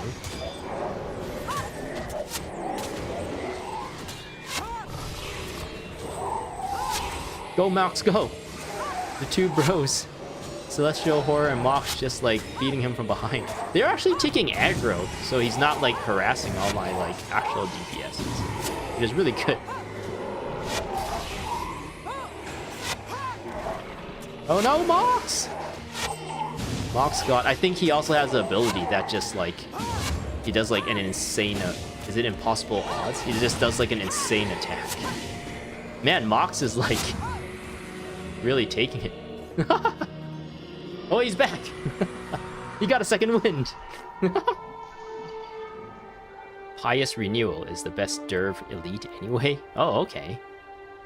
I don't think I'm using Pious Renewal on Mox. I think I'm using Vow of Strength. I don't even think I have Pious Renewal unlocked, actually. Oh, some random people comes in.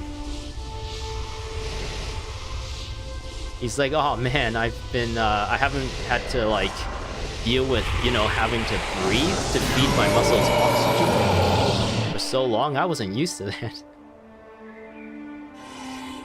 Human bodies suck. The moment I came back, I really had to go to the bathroom and I couldn't find one. Okay, so he got turned to jade. Or stone, maybe?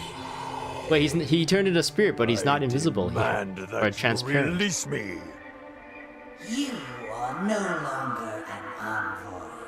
You cannot demand anything from us.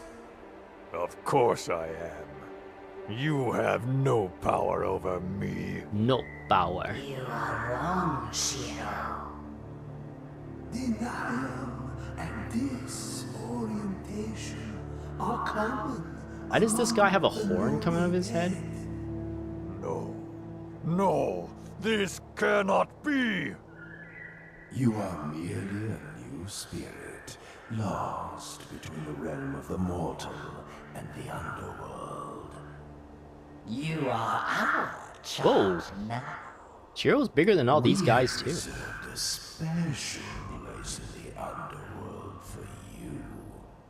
A place you will never escape from. A place where you will finally pay for all of your sins. Your sins. I will get you all for this. This is not the end of me. You are right about that. This is not your end. But you will wish it was. Oh no. We thank you for your help in capturing Shiro. This like character reminds me of Hexadecimal from a reboot, like this for cartoon. the day when you will join us in the afterlife.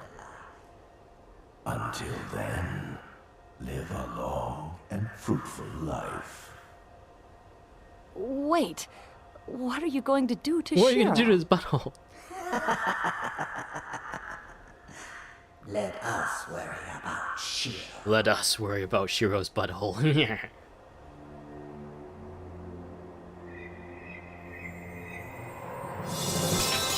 Wow, I didn't get like the crazy reward for the last like few missions. I didn't have like the... Maybe it's in the beginning I kind of spent too long reading the text and stuff if I just ran straight in. and ignored it all, maybe I would have been able to just squeeze the Masters, I think. Masters reward. Or bonus reward. You have done well, human. Shiro's reign of terror has come to an end. Do I talk to Kunavang for the item? Shiro will trouble us no longer. The envoys have taken him to a special place in the underworld, where we will pay for his crimes for all eternity with his butthole. Bother me with this with no more. Oh wait, Soon gives it to you. Soon hands you an amulet of the mist. So yeah, I think I should like hold on to this. I put that there. Yeah, that's good. The world owes you a great debt, Ayuwingum. If Shiro has succeeded, far more than the safety of Kantha would have been in jeopardy. You have been playing a game of greater stakes than you could have imagined. Someday, perhaps you will understand the true magnitude of the deeds you have performed this day. Please take this amulet as a reward. Should you wish to trade it, you may take it to any of the adepts, who will give you a fine item in return. I think there's like people who have like min-maxed the process to beating the entire story as quickly as possible, because I believe this is a tradable item. So people like farm this to sell for like platinum and stuff, and people have like min-maxed the entire route to do the story as fast as possible to get to this character. I don't know if that's still a thing people do nowadays though. Scythes. What kind of scythes does he have actually? I'm actually curious. Draconic scythe. I think it has the same kind of stats as the scythe that I got from the Chalice Iron Hammer equivalent to this. Shadows?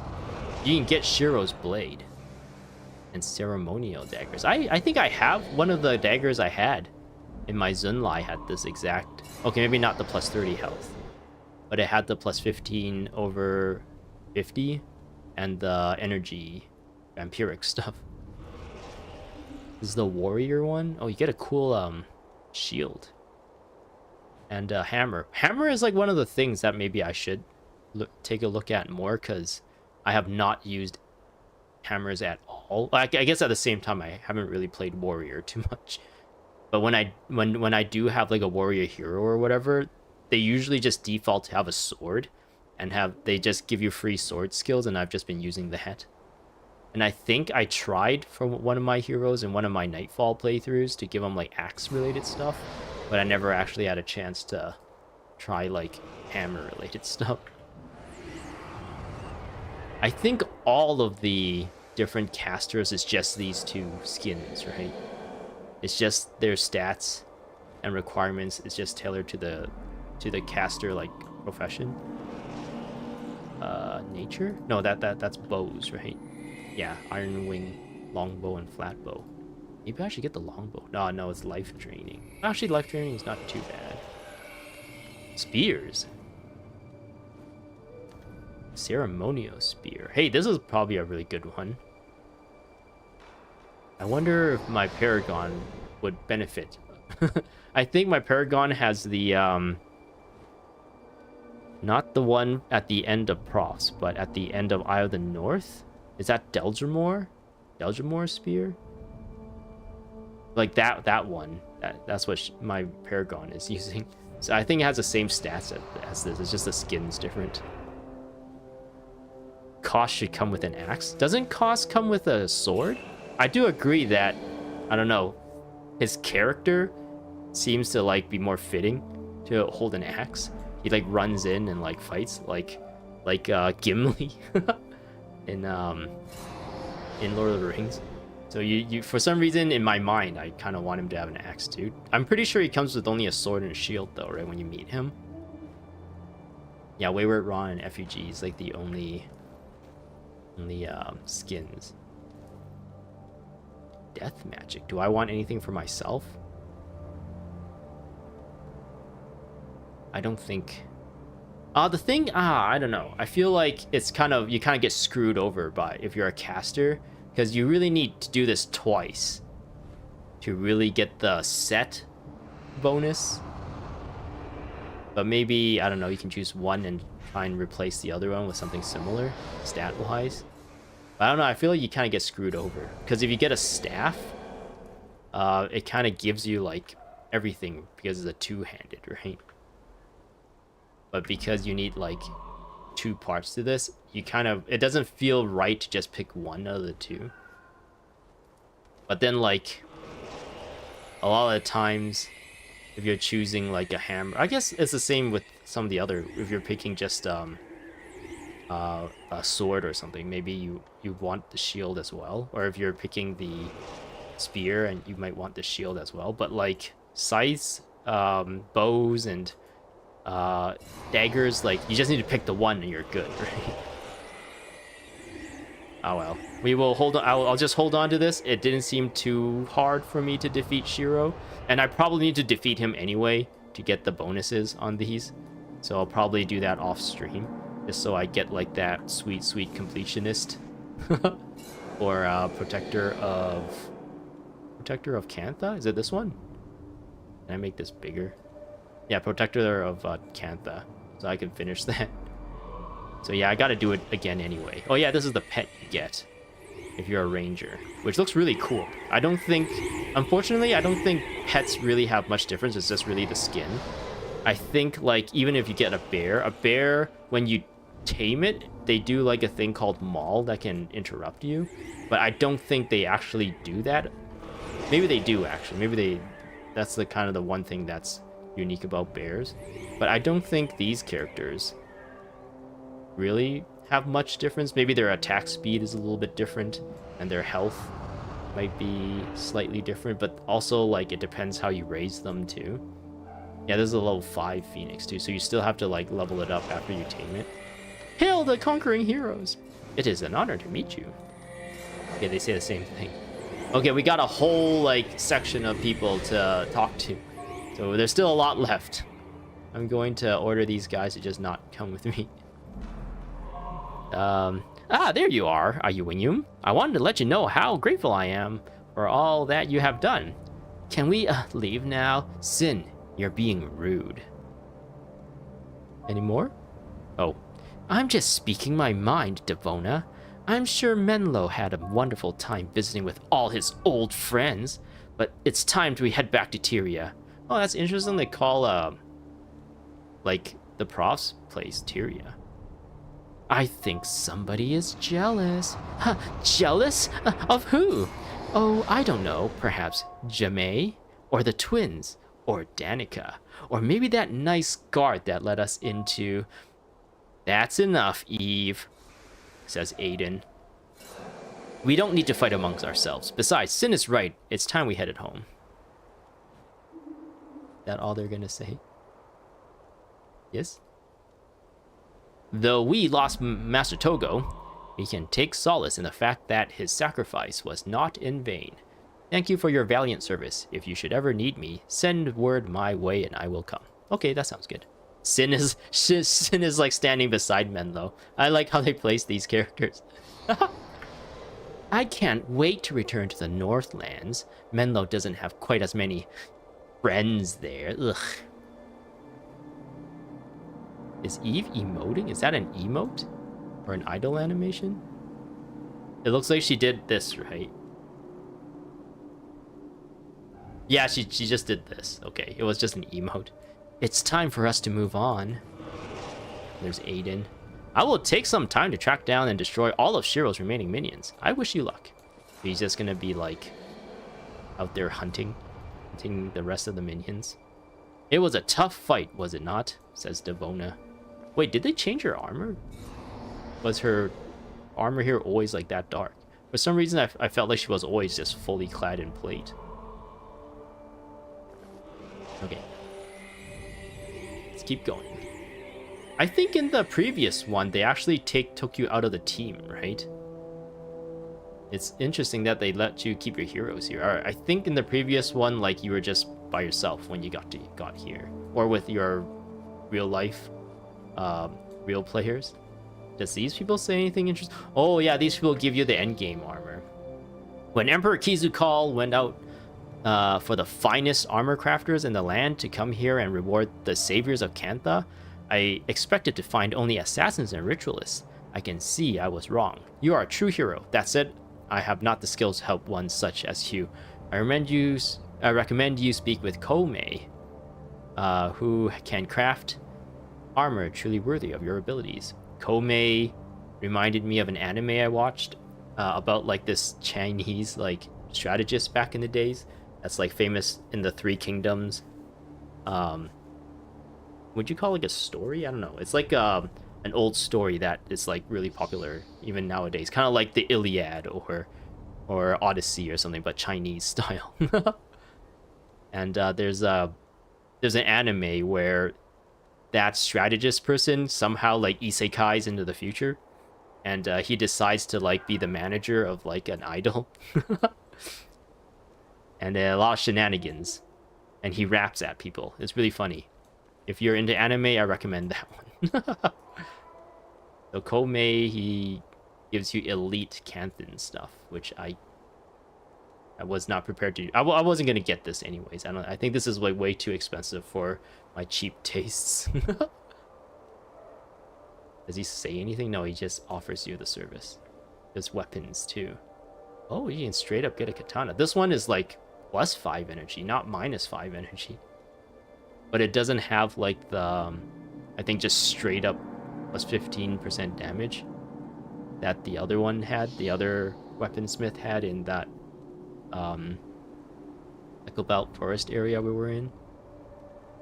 Okay, they're all just +5 energy. I actually don't really know how useful that is. I'm guessing you can probably attach like the pommel and handle or whatever on these, like the mods on these, to make them even better. Because it looks like it just has a base stat, right? Or was that introduced? No, inscriptions were introduced in Nightfall, which is essentially like the +5 energy. It kind of replaces that. Imagine my embarrassment.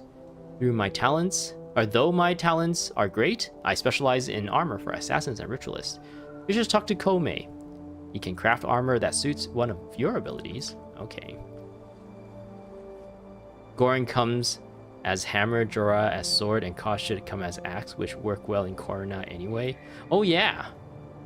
Yeah, you get Gorin too, but you had to choose between him or Norgu or something like that, right?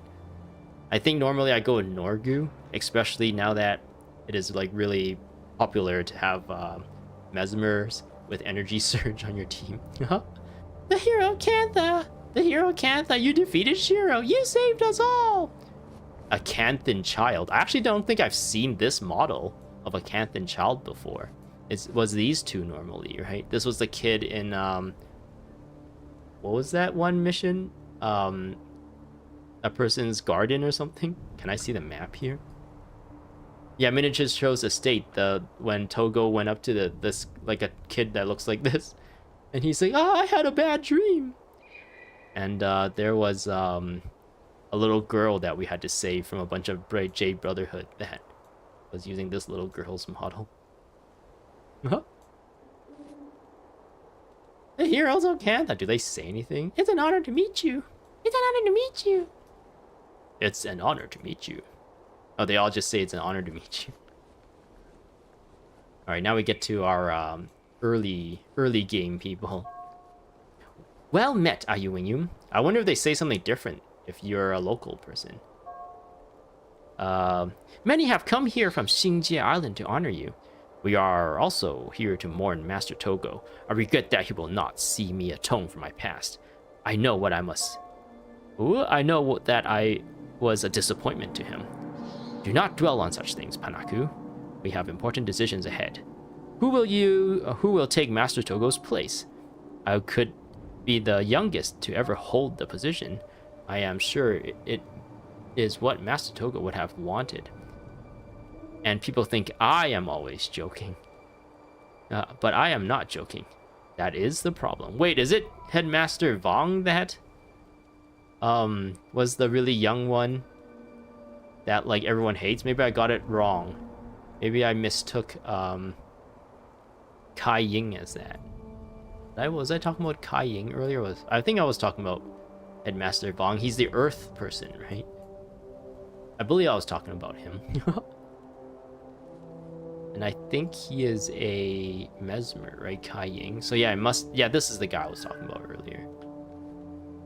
Okay, let's see what they'll say. I will never forgive, I will forever remember fighting by your side, Ai Yuanyun. He has an eye patch.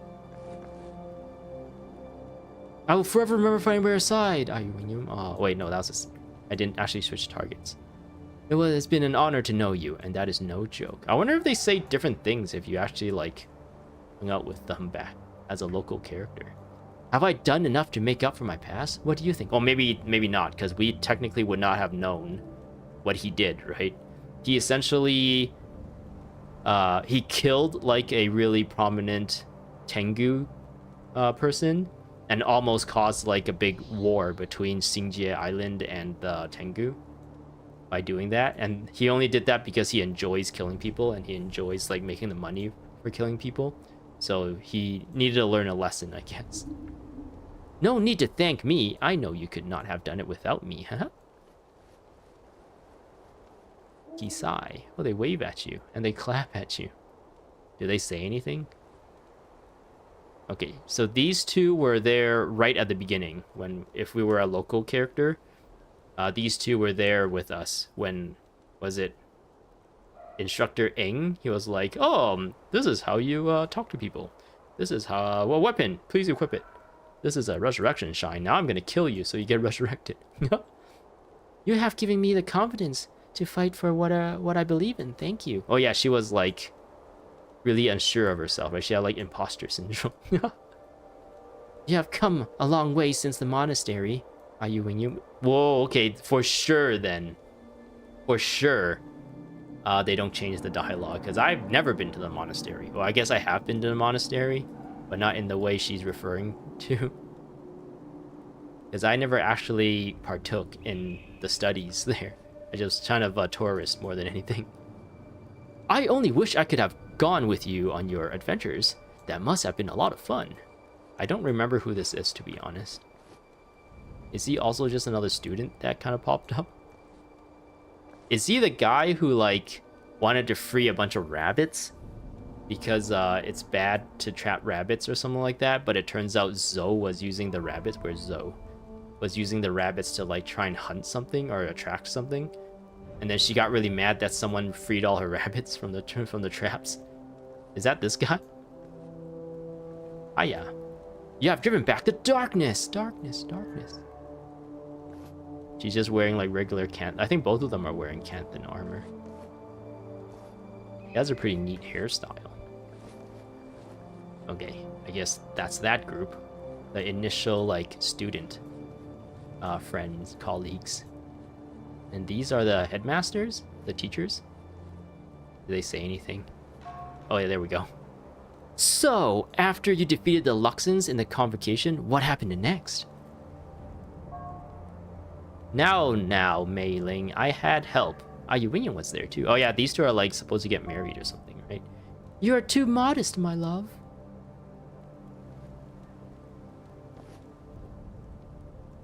Why is he yawning?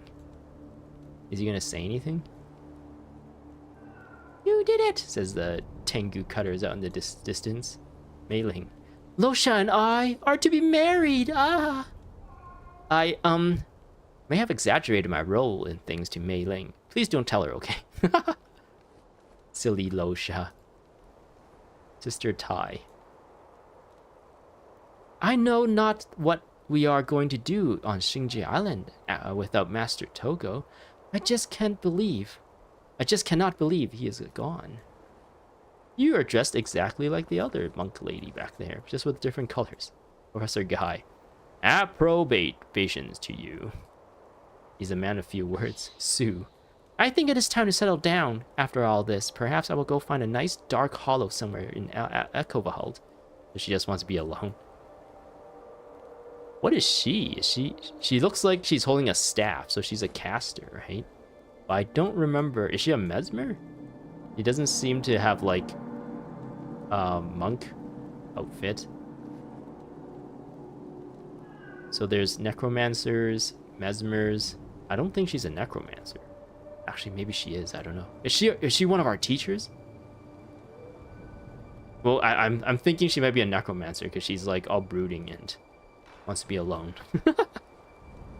I guess necromancers in factions or in Cantha is different than, like, visually very different than necromancers in I guess they call it Tyria. I actually didn't know they call profs Tyria and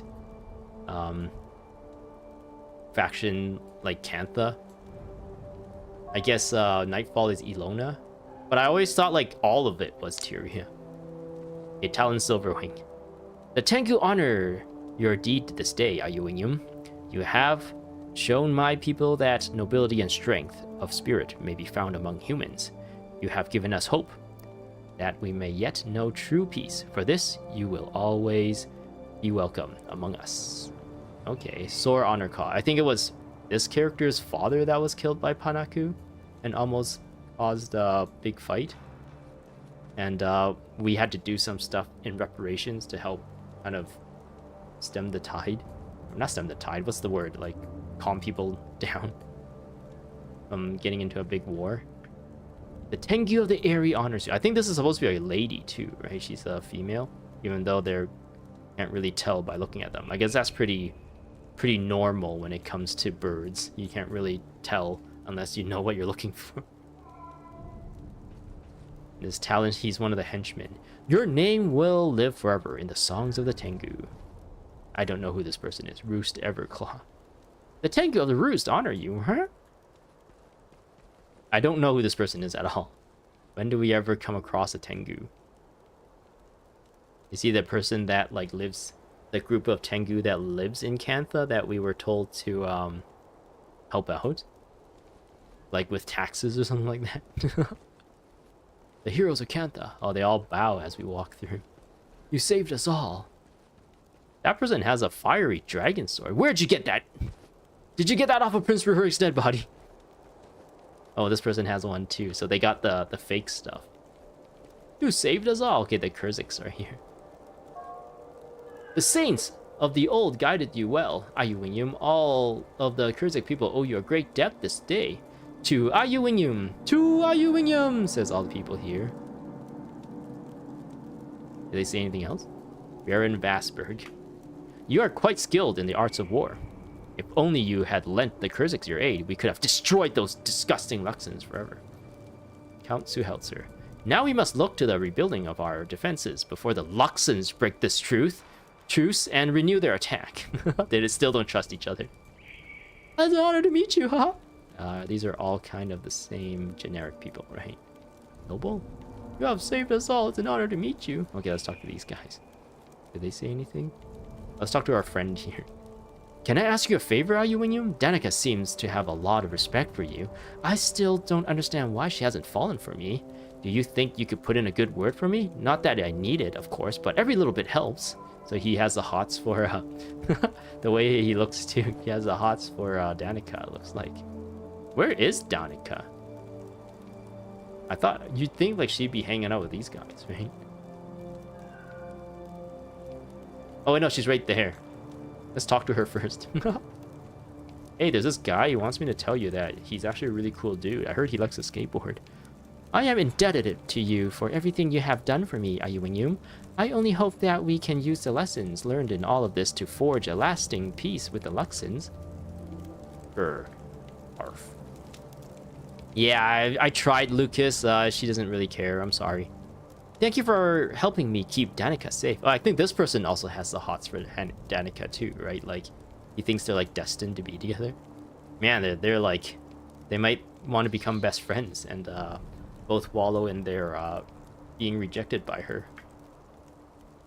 The end comes for us all. You have delayed it for that time, and for that you have my thanks. I guess that's their like hat. This is like a hat that they're wearing. Now that they're in lighting, it looks more... I remember I was kind of commenting on that. It's like, is that their hair? Did they put their hair in that? When it was a lot darker and you can't really make out exactly what that looks like. It's an honor to meet you. Says that priest. I think that's everyone there. Okay, We can move past these guys now. Kurzik guards. This Kurzik guard has a fiery dragon sword as well. Where are you getting these things? They've been farming. Okay, the Luxons are next. Every clan, every individual who sails with the great Luxon Armada owes you much, Ayuwingyum. Never before have we seen one of your strength. You are welcome to fight by our side whenever you wish. May you always know victory on the field of battle. Pick Norgu, but you can also get Goron post-game. Oh yeah, I remember, like, once you beat the game, in the similar thing like this, you actually see Norgu and all the people that you didn't choose. Like, if you chose Master Whisperers, because I usually go with Master Whisperers since you get Acolyte Jin in the beginning, instead of, what's that Corsair lady's name? Magrid, the Sly. Then you can grab Magrid the Sly as well. And also, if you chose Acolyte Jin, then you get Acolyte Sosuke. I guess now I'd probably pick Sosuke over Jin. Back in the days, I really liked the idea of playing a ranger, so I went for it with Jin because she's also a ranger. And I already had a bunch of ranger skills unlocked, so I was like, oh, I can just put it on my ranger skills on her and she'd be strong. So I picked her over Sosuke. But now I think because of Searing Flames and like a lot of like crazy, like a lot more useful elementalist builds than rangers, I would probably go with Sosuke at the beginning. We've got Elder Rhea, and oh, there's a lot of them. Oh, no, actually, it only ends here. I thought it keeps going, but they're just like regular guys. Okay, Elder Rhea. Wisdom is lost on the young. All the champions speak of is immediately declaring war on the Kurzik. Such nonsense. We need to gather our strength, lull them into a false sense of security, and then strike. Diamond. Now that Shiro is finished, it is time to turn our attention back to the Kurziks. Aurora. I am looking forward to a respite from all this conflict. I know it's not a popular sentiment among my people, but we could all use a rest. Allah. Well, these people all look really cool. Like, the colors and stuff, the details on their armor, like, it's really, like, popping out for me. Like, the blue and yellow on this guy. They look really good, these Luxon guys. Can we get armor that looks like this? If we choose, like, the Luxon armor? They look really good. I think I talked to Aurora already. Let's talk to Hel.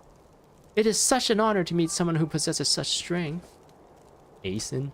I think I used Aeson in one of the missions. Fighting by your side was quite an experience, Ayuwingyum.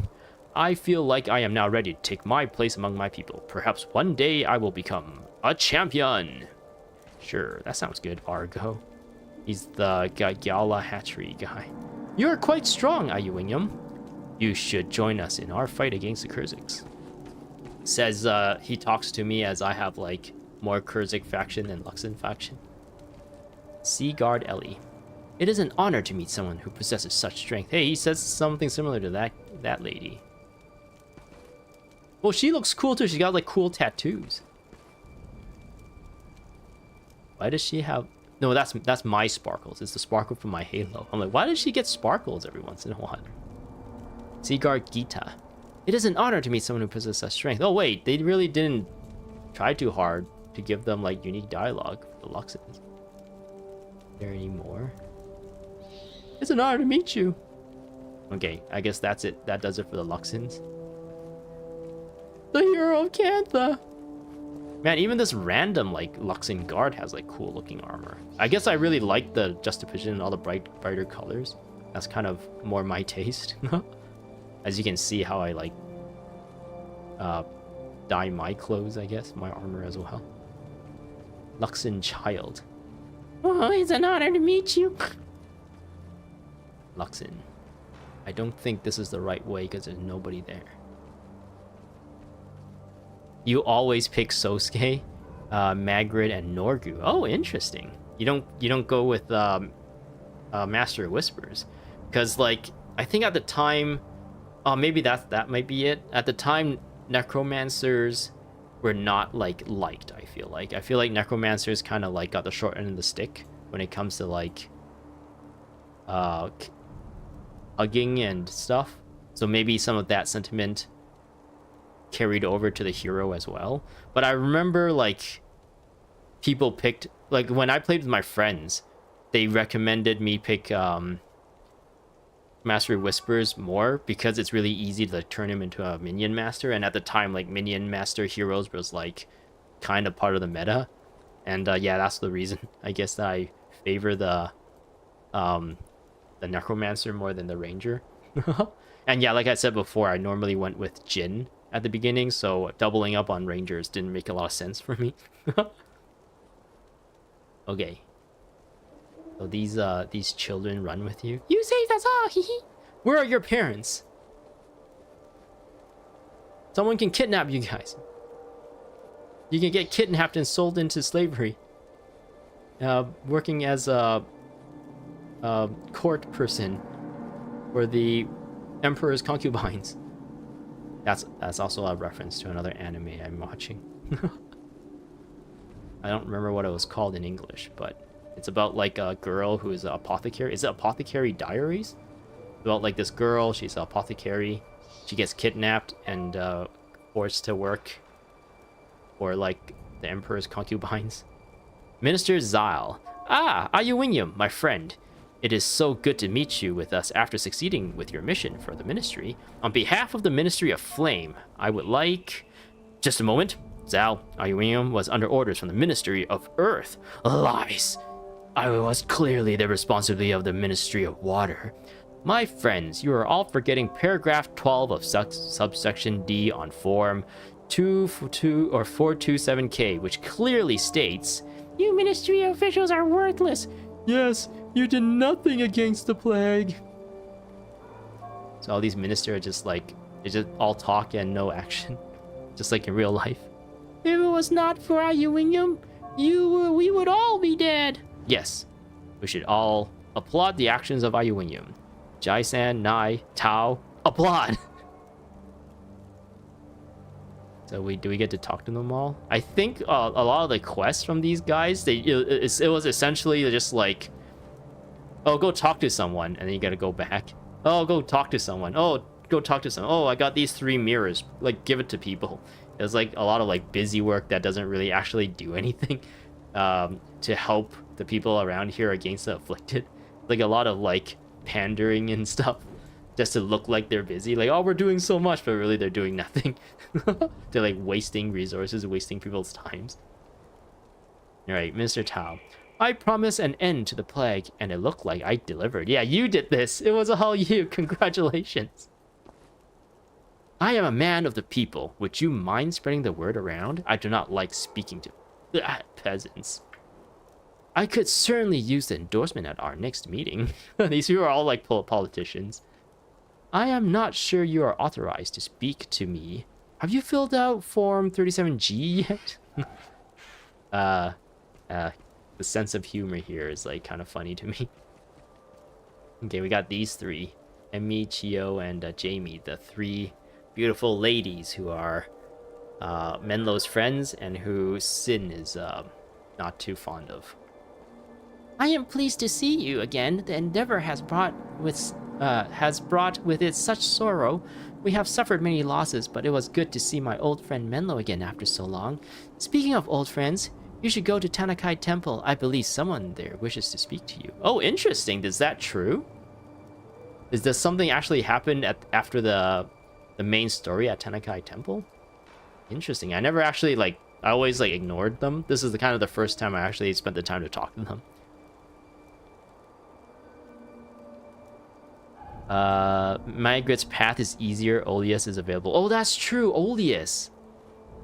And yeah, I do agree. The Magritte the Sly's mission where you just you can, if you don't want to do the bonus, you can literally just walk on the top of the map and reach her without really fighting anyone. Always found the MOW path easier in your Master Whisperer path. That's the is that the one where you had to go through a dam or something like that, or a water treatment plant? I feel like that one's harder because they end the elemental or whatever that's there. If you're not ready for him, he can essentially wipe out your team really quickly because he's got all those crazy earth AoE abilities, right? And I think if you want to do the bonus, you're not supposed to weaken them along the way as well. Yeah, there is someone there. Interesting. Is it gonna be like Emperor Kizu or something? Or is Vizu gonna, her spirit gonna come back and give us like endgame content? Okay, Chio. It was good to see Menlo again, but I have to admit I am happy to see his little brother, friend, or his little blonde friend leave. I guess Sin was giving her a really hard time. And me. Perhaps we could take a trip to the Northlands to visit Menlo. I think his friend Sin and I will get along very well. What do you think? She's oblivious to like Sin not liking her. A little bit of an airhead. Right, Canthans. I don't know, interrupting him kind of ends it. Oh right, you can just interrupt all of the abilities, right? Like if you put some, I think one of the mesmers makes it so that they cast slower, and then it makes it a lot easier for the mesmers to like interrupt them, so they never actually get to fire off those like crazy earth elite skills and stuff, AoEs. I guess that's true too. But yeah, I guess if you were in the sense where if you're doing both, if you want to do the bonus for both, I guess they're both pretty hard because you have to like really move around the map for the Magret the Sly one, right? Because you got to take out all the guard towers or something like that along the way. Oh, why are these two just like hanging out in this corner here without anyone looking? Are you two making out? Guild Master Luan, or is that her father? Maybe I shouldn't say they're making out.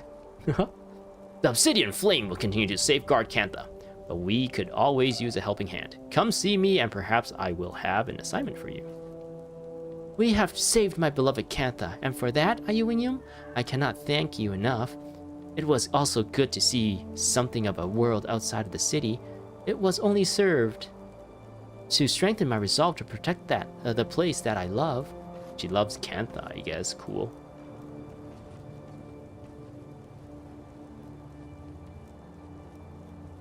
The Waterworks mission is fun, but I hate the follow-up on Master of Whispers. Is that... There's a follow-up for the Master of Whispers. So one of them is Dasha Vestibule, right? And the other one, I don't remember the Master. I'm pretty sure Magret the Sly is Dasha Vestibule, because she's a Corsair and there's a lot of jewels there, right? And that's kind of the reason why she likes going to that area, like the Jin's like treasures. I don't remember what Master Whisperer is. Oh no, that's the there's like, you kind of have to defend these three like weapons or something like that, and waves of guys come from all sides. It's kind of like the Eternal Grove, where you kind of have to run around a lot and also protect like the three areas at the same time. I don't remember the Bastion or something. The Zygon Bastion. I guess, yeah, that one's pretty tough, I remember, because like, especially for the bonus, you had to keep all of the whatever weapons or something, like you had to keep them claimed. You can't let the enemies like claim them or something like that. And Dasha Vestibule is actually kind of hard too, actually, because the Searing Flames fire Jins, or Ruby Jins. So if you're not prepared for that, it's like you can get wiped out pretty quickly. The heroes of Cantha! I think we're getting really close to the end here, I believe. We're gonna just see Kizu now. You defeated Shiro! And then that's it. I believe we just go back to Kaineng City. Another Phoenix. So if I hit X here, how long is it going to take for them to come? Will they get lost along the way? Like all my mercenary heroes that I've flagged at the beginning of this place? You defeated Shiro! You defeated Shiro! You did it! The heroes of Cantha! He's got two Phoenixes beside him. Cantha mourns the loss of a great man this day. That man is not I! Master Togo was beloved by all. His service during the Tengu Wars brought peace to a nation torn by war. Perhaps his greatest accomplishment stands embodied before us. In our time of greatest need, he brought forth heroes, the likes of which we have never seen before and likely will never see again. You have done the impossible.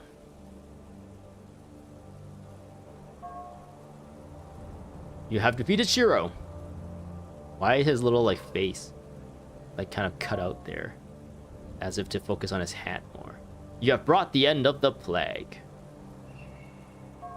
You have brought peace, however brief, to two peoples who have known only war. You have saved Cantha. Yay! Oh, he keeps talking. And for that, I bow to you.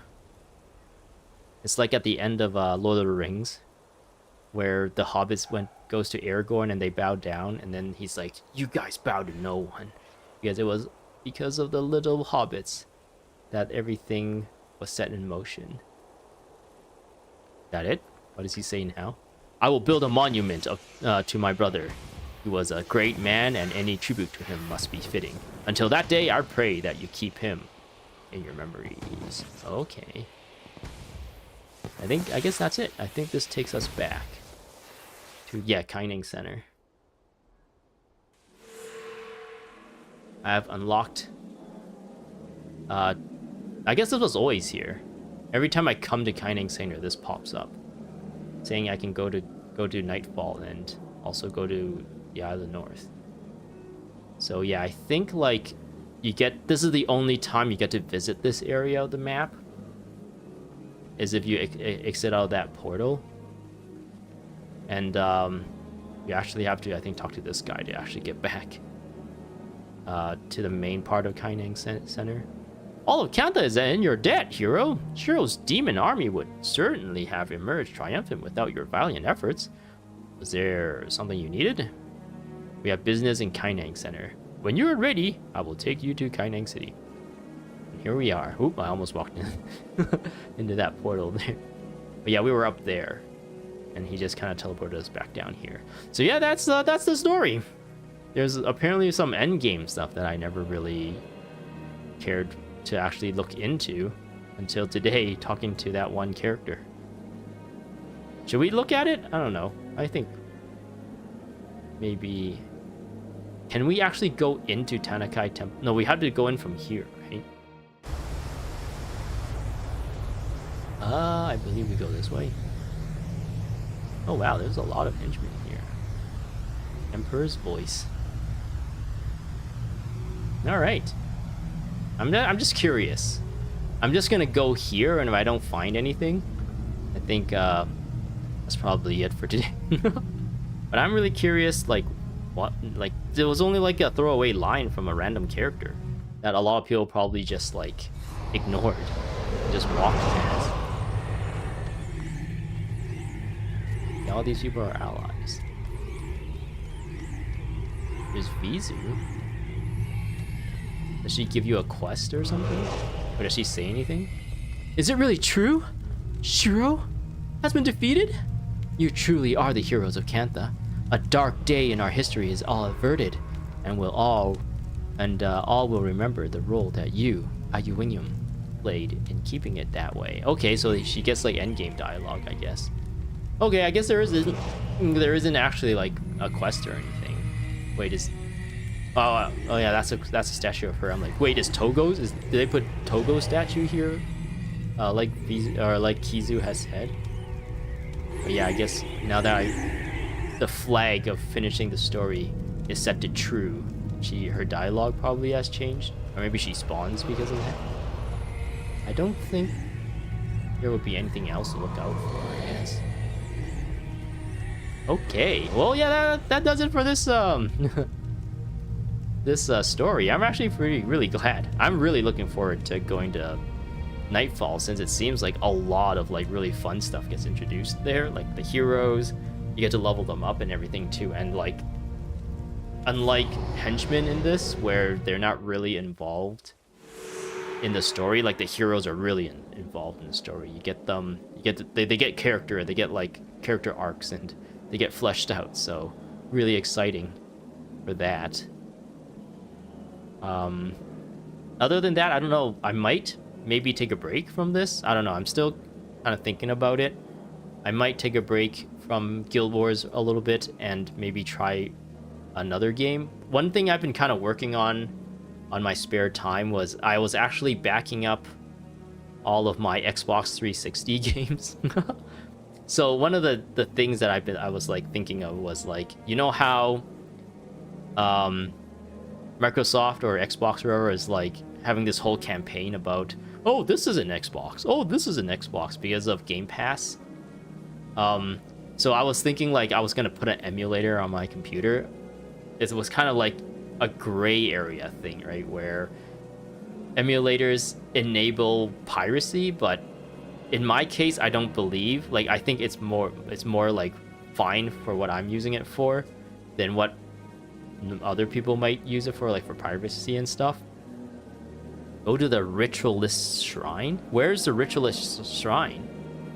Is that also in Tanakai Temple? I'll head back in there. But yeah, I'll keep talking about the Xbox thing. So what I did was I used my Xbox 360, and there's like a feature for the Xbox 360 where you can save the contents of your disc into like a hard drive, because I think at the time SSDs were becoming more of a thing, and people were trying to like reduce load times by changing out the hard drive to be an SSD, so you can like save all your games into an SSD or something, so that it doesn't have to like read it from the disk, which requires spinning and tracking and everything in order to find all the data. So I used that feature to save all my games onto an extra hard drive I had lying around. That's an SSD, and I was able to get it working.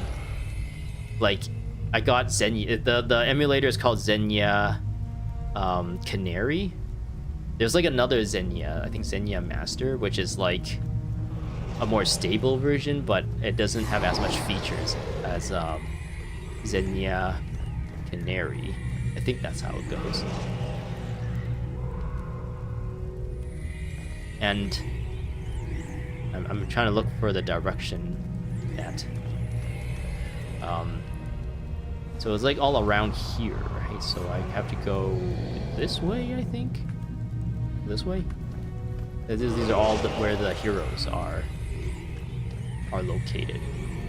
So we're essentially going backwards through the direction of the mission, the Tanakai Temple mission. If I go this way, hopefully all the doors are opened. But yeah, I was thinking maybe the next game I was going to live stream would be like a nostalgia game, another nostalgia game, I guess, but on the Xbox 360 as well. But I don't know which game that would be. And yeah, I was able to oh, hello. Why did he take over this person's or is this new? Who used to be here?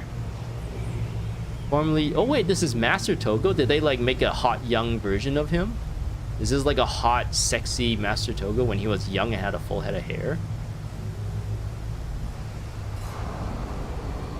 Let's read this. Formerly known as Master Togo, master of the Xingjie Monastery, Togo was inducted into Tanakai Temple with the new title Defender of Kantha. During his lifetime, Togo helped improve relations between the Kanthans and the Tengu. And as a master of Xingjie Monastery, he trained many students whose heroic deeds have yet to be written. When the betrayer Shiro Tagachi returned from the mist, Togo worked tirelessly to ascertain Shiro's plan and prevent its success. Breaking down the barriers of culture, Togo was also responsible for helping to unite the Kurziks and Luxans nations in the battle against Shiro, which ultimately led to the betrayer's final defeat. Togo was slain by Shiro while defending Emperor Kizu's life. Damn, I feel like this is kind of funny, where we've never actually seen a different version of him throughout the entire game, and then now like they throw a statue, and of course they like make it like the super hot young version of him. It looks like he might have like a sexy mustache too. I don't know, maybe that's just the lighting. Nah, I think that's just the lighting. But he has like a full set of hair. Or a full head of hair. And he's got like muscles. I guess his like regular old man self has like muscles, but it's all covered up. Ah, friend. It is I, Togo, yes. This place has become my home now. I have chosen to stay behind like the other heroes here and lend counsel to the Canthans who have need of it. So he didn't go to the mists then, is what he's saying. And maybe it's because he has like ritualist powers, he kind of understands the afterlife a bit more and can manipulate that a bit more. Just so he can stay amongst this world, this plane of existence. I am proud of what you have done, Ayuanyum. I knew there was something special within you when I first met you at the monastery. No, you never met me at the monastery. That is why I brought you with me to meet Minister Cho. And that proved to be the most important decision in Shiro's downfall. The value of your deeds will never be forgotten. Okay, he's going a little senile there, I think. I think he's thinking about someone else. I think he's confusing me with someone else. But yeah, we were there too, so sure, we'll pass that along to my other character who was there. But yeah, that's cool. I wonder if I keep going if things would change. Zojin. Let's see what Zojin has to say.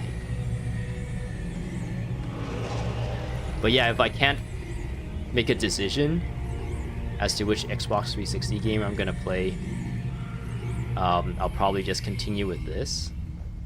Continue into Nightfall, which honestly I am really excited for. So I don't know. I gotta make some decisions, I guess, at some point. Really think about how I want to proceed. By Melandru's resilience, you have done it. Never doubted your resolve or your ability. This will go down in history as a deed nearly as great as the feat of Magador. Who is Magador? Magadore? Congratulations are certainly in order. Is he referring to us defeating Shiro? Or is he referring to us saving Vizu? Is like what I'm saying, what I'm trying to get at is that his dialogue for like saving him and also saving Vizu? Or is this the dialogue that changes after we save, or we save Kantha, we defeat Shiro? I don't think I want to go through the entire thing and talk to everyone. But yeah, I don't know. I don't know what I'll do next. If I can't think of anything, I'll probably just continue with this into Nightfall. I think I said that a couple times now, so I'm kind of just repeating myself at this point. But yeah, I don't know. The Xbox 360 is kind of nostalgic for me because that was the one console that I had. Kind of like growing up into my, I guess, teens. It was kind of at the same time as this game. Well, a little bit after this game is when I got the Xbox 360. Right? Yeah, I think a little bit after this game is when I got the Xbox 360. And I think at the time, like, the Xbox 360 replaced a lot of the PC gaming I did at the time. Because back then, like, Xbox and consoles, they actually offered, like, a really good experience. In comparison to like PC back then, even though like if you knew your way around a PC, it's probably still better than console. But for like if you just want to play a game, consoles actually like was really affordable, and a lot of times you get like the games from stores at like crazy discounts. Like you can pick up a game on like a Boxing Day or a Black Friday or something. You can get like a entire stack of games. There are like game of the year kind contender games for like $20, 20 Canadian bucks. I guess 20 Canadian dollars of what, 2007 money, 2008 money is probably still quite a bit in today's money, right? After all the inflation, like adjusting for inflation. But yeah, I've been kind of working on that, like getting all the files like saved into the hard drive, moving it onto my PC, running it with Xenia Canary and seeing how it works. And I still need to see if like OBS can capture that program, because it's not like a a game. It's an emulator, right? So it like maybe there's something different about it, the way it displays like the game. But yeah, it's just I don't know. I'm kind of excited to do that too because there's a whole library of games. And when Blockbuster, I don't know if people remember what Blockbuster is. It's like the thing that Netflix killed essentially, like movie rentals and game rentals.